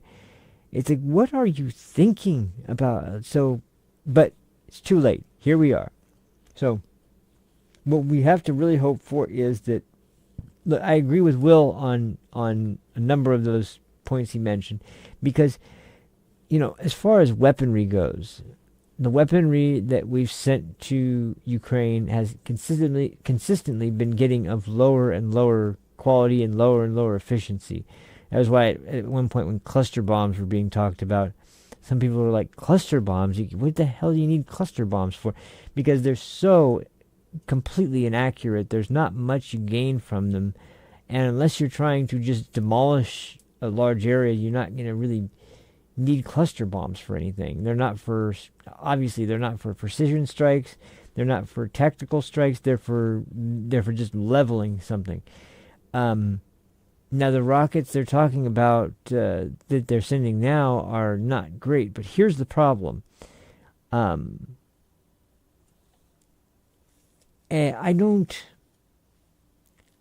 know why, because the only thing you're going to accomplish by attacking homeland Russia, and this is something I just don't understand, because it's like, okay, so you try to fight back to get your own territories back. That doesn't work because of the overwhelming numbers that are there defending it. So your next plan is to start using sort of guerrilla tactics to get into Russian territory and launch weapons deeper into Russia. Like that's your plan for winning back territory. Like, you realize all you're going to do in that situation is just piss them off, right? But they don't seem to really understand that, or they just want that, and that's where the concern comes in, because, and as Patrick said here, like, it really does make you wonder. Aside from the fact, I think I understand what's going on, because once again, I don't think Biden even really, at this point, knows even what he's signing anymore. Like, they just put something in front of him, like, here, Mr. President, just sign this. Oh, okay. And it could be like a war proclamation. He'd sign it and have no idea what he's doing. I really think that when it comes to, especially with it being almost the end of his term, I think he's very focused on, more than anything else, two things. Number one, how is his legacy going to be remembered as someone finally leaving Washington at his age, in his condition? How is he going to be remembered? And number two, and kind of in similar fashion, when it comes to his legacy to a certain degree, this is the same thing. It's Hunter's legal issues. Now, as Trump has said over and over again, he's not planning to pursue Hunter Biden. He's not planning to pursue Joe Biden. He's not planning to put the country through more investigations and more politically motivated witch hunts just to punish former presidents or the family of a former president. The only people he's going to probably have his DOJ focus on is people who are still associated in government with very powerful agencies that don't have any kind of real, like, what's the word? I'm having a problem with the description today, but essentially people that are unremarkable and like definitely not extremely knowledgeable on either Ukraine or Russia or the conflict or anything about the territory. Like, it's just to them about a way for us to get into a war that will cost a bunch of money and we'll need, like, it's just it's kind of it's really pessimistic, but I don't see any other logical explanation for any of this, because the most important thing to remember is that like, while Ukraine might be getting these weapons, and they might not be that powerful, and they might not be something that on their own, if they were just being fired into Russian territory, if it was just around the edges or whatever, it wouldn't be something that that would be something too worrying to Russia, or would be of such damage to Russia that they might basically send out a small, battalion of troops to basically chase them off. But at the same time, it's there's also something scary that was brought up, and this is my ultimate point by this. There are confirmed to be Russian nuclear bases that are around 100 meters within to the Russian territory. Just around 100 meters or a little bit more past the Russian-Ukrainian border. Now, if you had a very sophisticated and highly trained military that was striking targets with extreme precision in the areas that you're fighting, you could make damn sure that whatever you were attacking was not a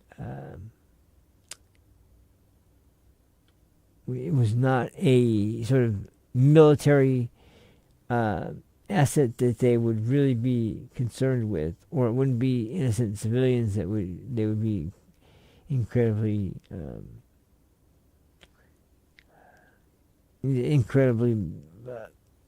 finding themselves on the side of doing some kind of insane damage to Russia. But if you have a group of people who have consistently shown that they're not, first of all, like I said, they've already wiped out so many fighting age men in Ukraine that virtually none of the people left on the battlefield are actually combat ready soldiers of any description. Like this is a militia of people who have no combat experience, are not trained with different plethora of supporters who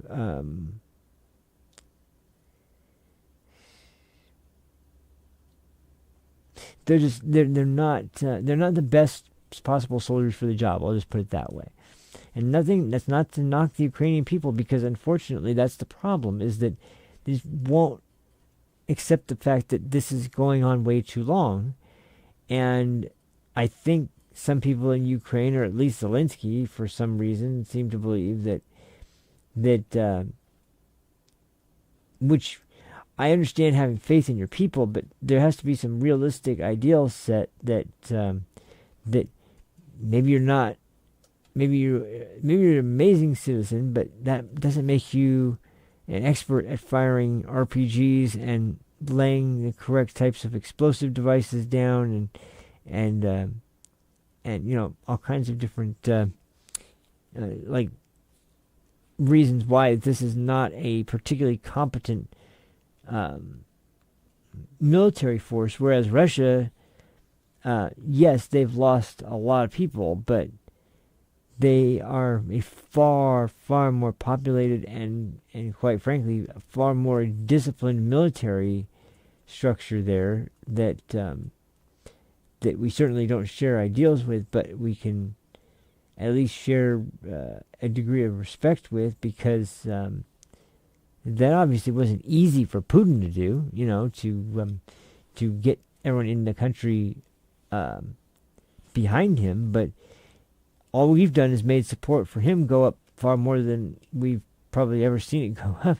But the big problem is that once you have these weapons in the hands of unskilled, well, not unskilled, but very, very small amount of training and very inadequate amount of training going to these Ukrainian civilians turned soldiers, they're, like Will said, not the best weapons in the world, and you are firing them into Russia, trying to get in further into Russian territory. And if you should manage to accidentally hit a nuclear site, that is, you want to talk about something that would be dangerous.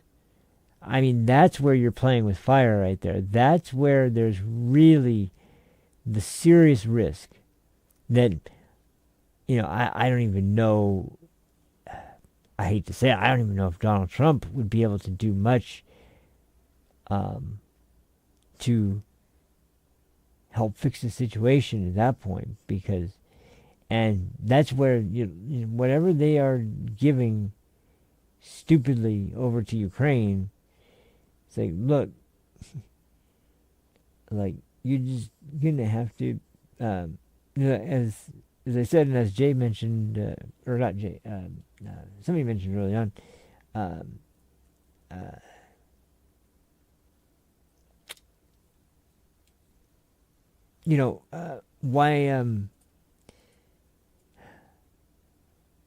why not just have the Ukrainian military, or what's left of it, or whatever militia you have left, guarding the territories that are the major population centers left in Ukraine, have them there defending the people, making sure that they're well kept and suitable for people to actually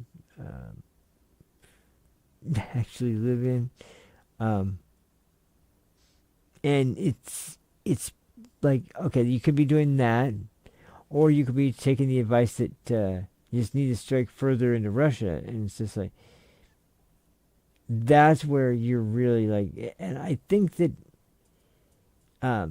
here's the part that it kind of is kind of frustrating is that I think that, and this is where I'll give my criticism of Putin. I think he was asked, or somebody insinuated, like, will you sort of pull back some of your military forces from their advancing into Ukrainian territory? We pull some of those back in as a sign of good faith to both Ukraine and to the incoming new U.S. administration, and to the rest of this area of Europe to not use tactical nuclear weapons in this conflict. And of course, he gave an answer like, "I wish I could say that, but I can't say that for sure." And man, it's just it's all the ridiculous idea that, like, yeah, if you remember early on, it was like Ukrainians, they have a chance to win. Like I said before, it was delusional to ever believe that Russia was going to lose to Ukraine in a way that was going to be some sort of decisive win for Ukraine. That was just never in the cards.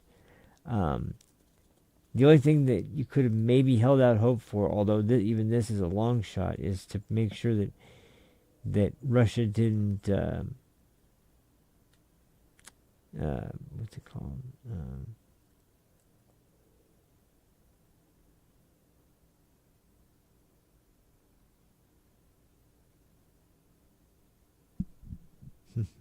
Anyway, sorry, I was trying to think of next move. But anyway,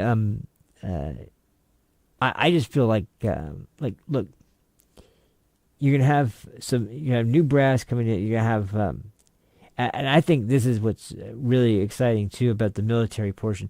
Pete Hegseth is former military, and the guy is, when you hear him speak about the military, he has nothing but reverence for the military structure, for military leadership.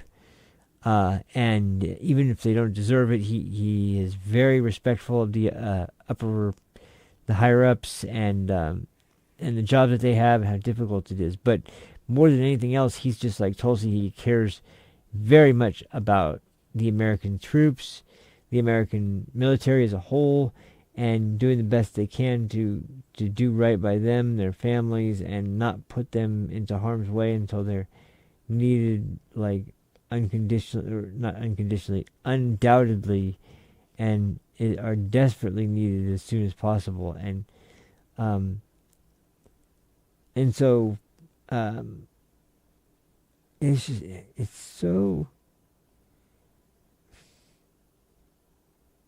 so transparent, and it's so easy to see. And yet, this is me, somebody who's never been in the military, who's never, studied deep levels of military research and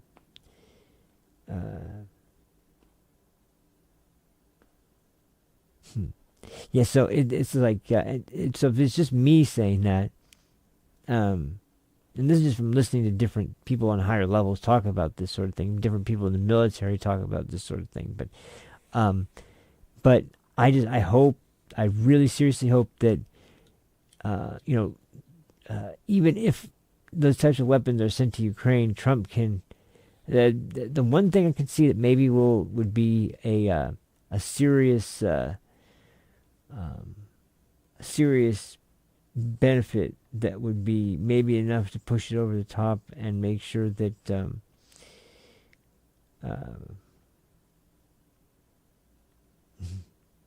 that the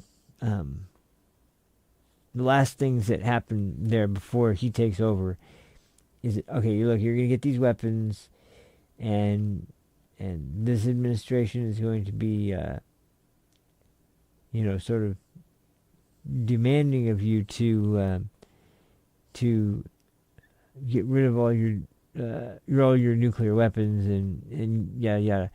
some people have even gone so far as to say it was a mistake to take nuclear weapons away from Ukraine. I was like, I don't know if that's such a bad idea. I mean, it's much better than having two nuclear armed powers in the area. It would be to just have one, but then there's the imbalance of power. But once again, like, maybe that's a good thing, because if you just stop and pay attention for a second, what we need now is to have an understanding raised, and that's what's really interesting about this particular conflict versus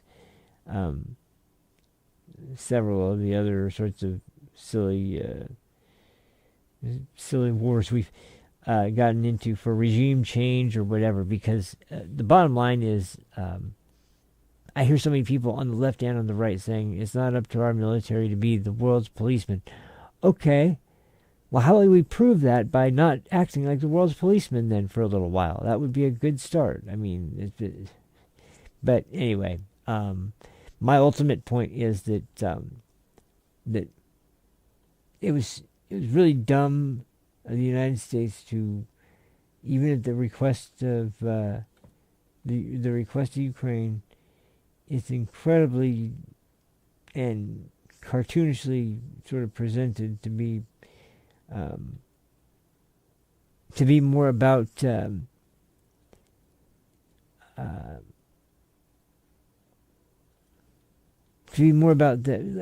Tom's right, they're going to want to save face, but they'll be able to save face a lot easier and a lot less devastating as far as health-wise. So, yes, very much so. Sorry, somebody mentioned something, but yeah, that's just like, if I were Trump, I would be emphasizing, even though you have these weapons, just wait until my administration gets in. Right now, as far as we know, there's not going to be any major skirmishes or major conflicts that break out until my term begins. So until then, let's not make the situation any worse than it has to be, because it's going to be bad regardless of what happens. So anyway, that's my basic premise on this, and I think that when it comes to the situation, there and the fear of, I'm starting to feel it more than I had before, and that's what bothers me the most. Is that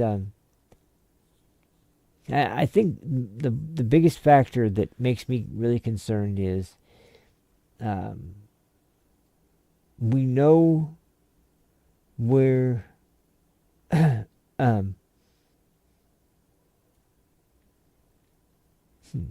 but like in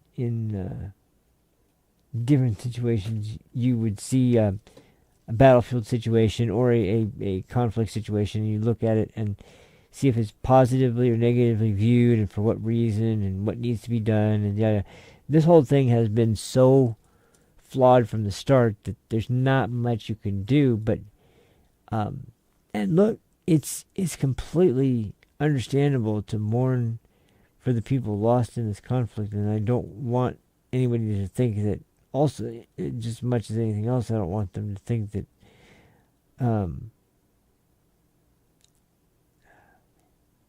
but I do think it's important to tell people hey, as far as Putin goes, there is one. Oh, hold on, because there's one. Well, never mind. But yeah, there's just there's those two main sorts of points of view of yeah.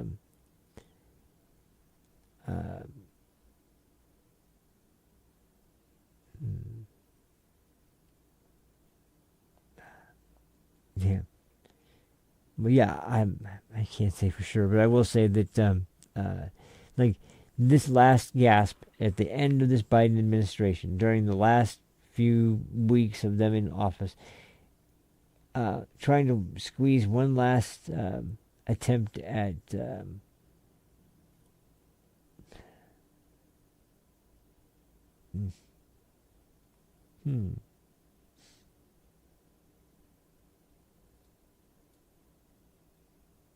Well, anyway, I guess that's where I'll leave it. But because I'm sorry, I thought I would be able to kind of add more insight to it. But really, it's a dangerous time, and as people have talked about here, the new administration cannot come in fast enough at this point because, and it's not even Biden, because as you see from, it is still funny watching Biden just wander off into the jungle. By the way, but as far as the situation for the country and the inflation levels, crime levels, the open border, and all the other problems we're facing here, and once again, above all else, what's the priority? Well, getting more weapons to Ukraine. It's absolutely demented, and it's just like, I hope that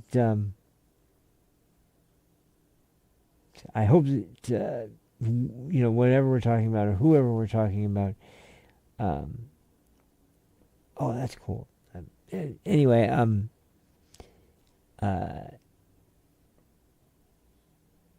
yeah, just to make sure that we're not going to push anything anymore until we have Trump in. And the only thing that can really change that is that part of the treaty is that if there's a nuclear strike launched from Russia, it's essentially a green light for all other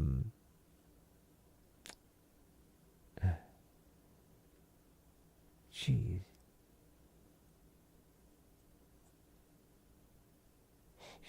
Yeah. Anyway, I do know that that without a doubt there's a real chance to have a not friendly, but at the bare minimum,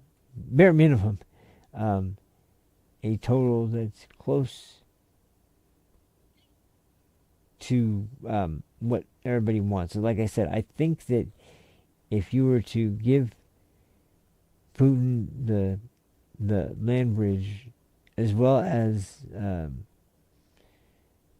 the Stark God. Anyway, there's so much reason to hope that we can get them in because they don't need any more weaponry. They need to focus on ending the war and rebuilding their country. And if Zelensky is the statesman and the proud Ukrainian he proclaims to be, he would be less interested in new weapons and more interested in the ability to actually effectively fight the conflict he's in. And obviously, well, I say him, but but yeah, the ability for them to do things that they really are like.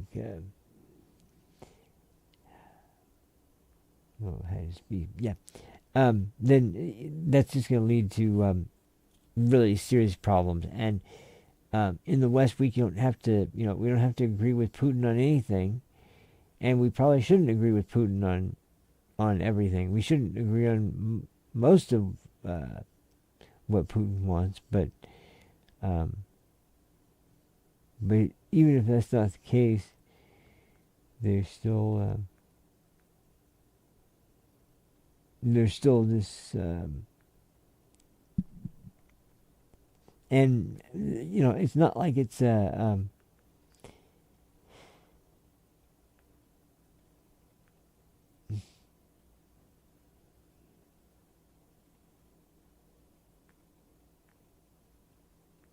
anyway, that'll do it for me. I'm sorry for the slow uptake, guys, but man, it's been a weird, long day, and trying to organize my thoughts on this one has been tough. But I didn't want to leave anything out, but I just wanted you guys to be aware of the situation. And tomorrow, hopefully there's more information. But I mean, talk about being on the edge of your seat for the next couple of months. We have to make sure that, as I was discussing earlier, we got to really make sure that Judge Merchan doesn't go in with this, which everything he's done tends to suggest that this guy really just wanted Trump to be put in prison, and that's his big goal. And then we've got what really surprised me is the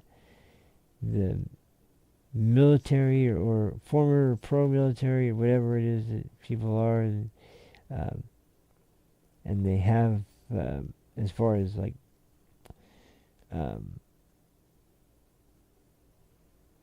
and so I don't want that to be the taste everybody has in their mouth, but we need to also shout to our leaders that the American people, we do not want another war. We definitely don't want a war with a superpower, and we most certainly don't want a nuclear war. And that's something that Trump has been, in his first term, he was very hesitant to bring up the subject, and he's explained that several times before. But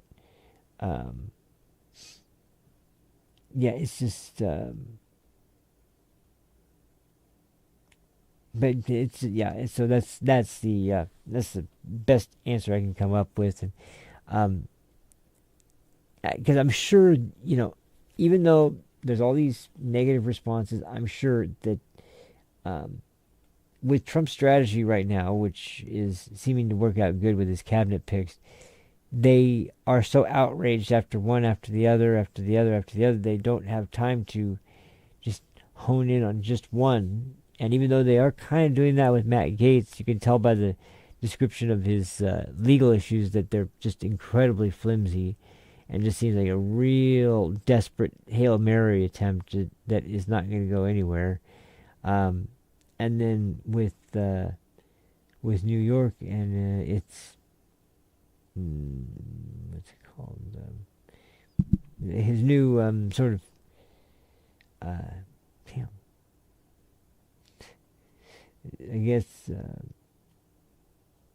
like the fish. What's the word?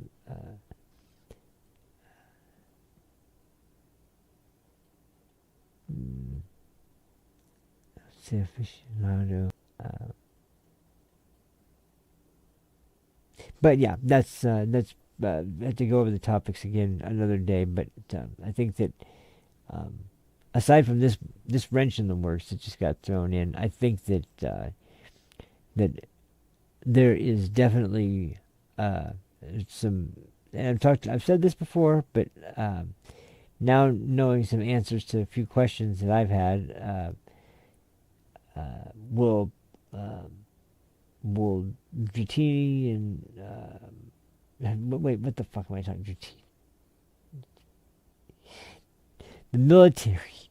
Jeez Louise, what the hell? I don't know what the fuck am I talking to? It's not a Pokemon. The military will be able to be focused on the recruitment numbers and focused away from the DEI nonsense that it's been focused on for the last 4 years, more than that even, because they were trying to do that under Trump, and he was trying to combat it, but it just wasn't successful. And I mean, to a degree it was, but they were trying to poke and prod at different angles to see where they could get away with it. But now having a guy like Pete Hegseth there, that's really going to help, as well as having Tulsi Gabbard involved with national intelligence and actually having really access to a massive number of probably important notes to be aware of, at least where they're at. But I think that's a fantastic job for Tulsi, and everybody else really has the best stuff. It's just a matter of getting there, and the fact that we know that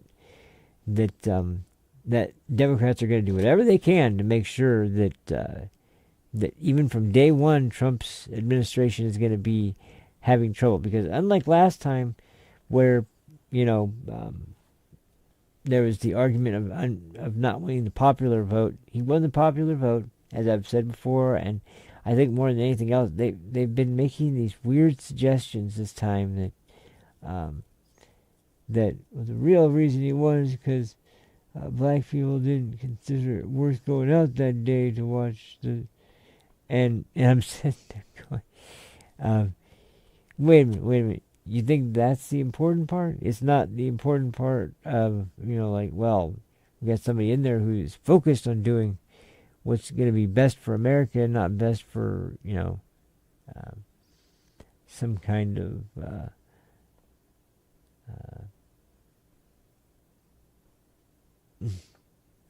like having some kind of like hidden agenda that you have behind the back of the commander-in-chief, which should be completely against the Constitution in the first place. But yeah, that's the optimistic side. I won't get into the pessimistic side. After that, just try to maintain the outlook that that it's clear where we stand for both, I'm sure, Russia and Ukraine, and it's also clear that that no matter what happens between now and the electric day,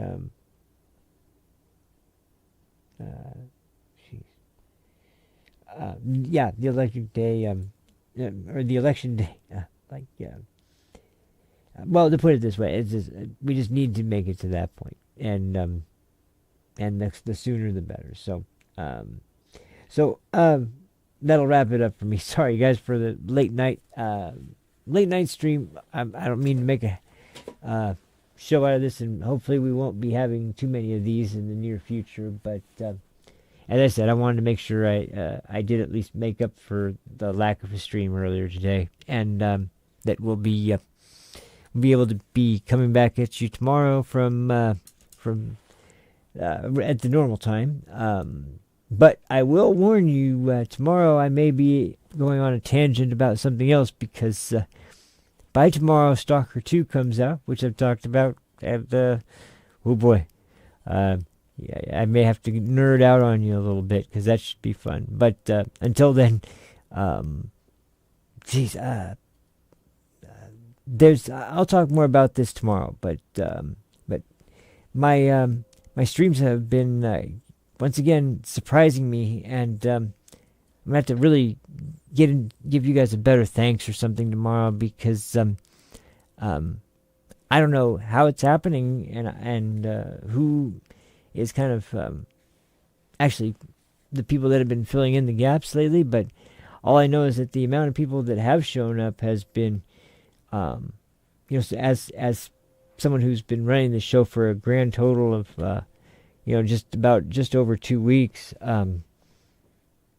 it's breathtaking for me to see by looking at it and comparing it to my former attempts at starting channels before, for live streaming specifically. Like, no joke, this has been miles ahead of what I was able to do with the other channels I've been on in the past, and in this case, it's been for something that I've actually really, like, by comparison, I've really enjoyed, just by being able to talk to people about my interests and things that I believe in, and hopefully passing along, in some cases, some information that you guys might not have known, or that a bunch of people might not have known, or that maybe led to some sort of catalyst for you to find something on your own that you really enjoyed as well. So, whatever the case may be, I can't thank you guys enough, and I'll give you guys more of a better, like I said, I got to come up with something I can do as a thank you to you guys. But for now, I'll just say I'm just so thankful for all the people who have been out checking out the streams, and hopefully, if anybody's out there that's been sharing any of the content or has mentioned it by word of mouth or whatever to anybody you know, thank you guys so much. I appreciate it. It's really awesome for me to see, and I couldn't have expected this to have been a launch that would have been so much more successful and so much more eye-opening for me this time around than it ever has been. So thanks again, you guys. I really appreciate it. I'll do something a little bit more to show that appreciation coming soon. But in the meantime, thank you guys again for watching. And tomorrow, back to one last quick note. I don't know for sure yet. I mentioned this, but I'm going to keep mentioning it until I decide. I'm still planning on 11:30, but it seems like it may be more realistic to try and aim for 12 because I've been closer to 12 before on just about every stream I've done. So I'm going to try and aim for 11:30. I'm going to try and maybe finish out the week with this and then see what happens. And if it seems like it's inevitable, it's always going to be 12 anyway, then I'll probably aim for 12. But if not, then try and keep it at 11:30 and see how far it goes. But either way, show will be at the normal time tomorrow. If you follow me on X, you can. I'm going to try and start posting a little bit more information there about what's coming up and when, and as far as any other places go, whether on YouTube or on Rumble. Thank you guys very much. My PayPal's under there, as well as the my X account, so you can follow me there. You can always send me a tip from on PayPal if you want. I'm working on other payment options as well, but in the meantime, I'm still trying to kind of make sure I solidify my sort of show identity so that there's no. I'm still experimenting a little bit, so I don't want to be misleading at all to anybody about what you're getting. As far as the subjects go, that's not changing though. So thanks again for everything, you guys. And since it's late, have a fantastic night. Have a great night. I'll see you in the morning. And until then, take care of yourselves, and I'll see you then. Peace. Now, I can't read it. There's no words on it. Okay. Sure. There's no words there. To play us out. What does that mean? To play us out. What is? For credits. I don't know what that means. To play us out. What does that mean?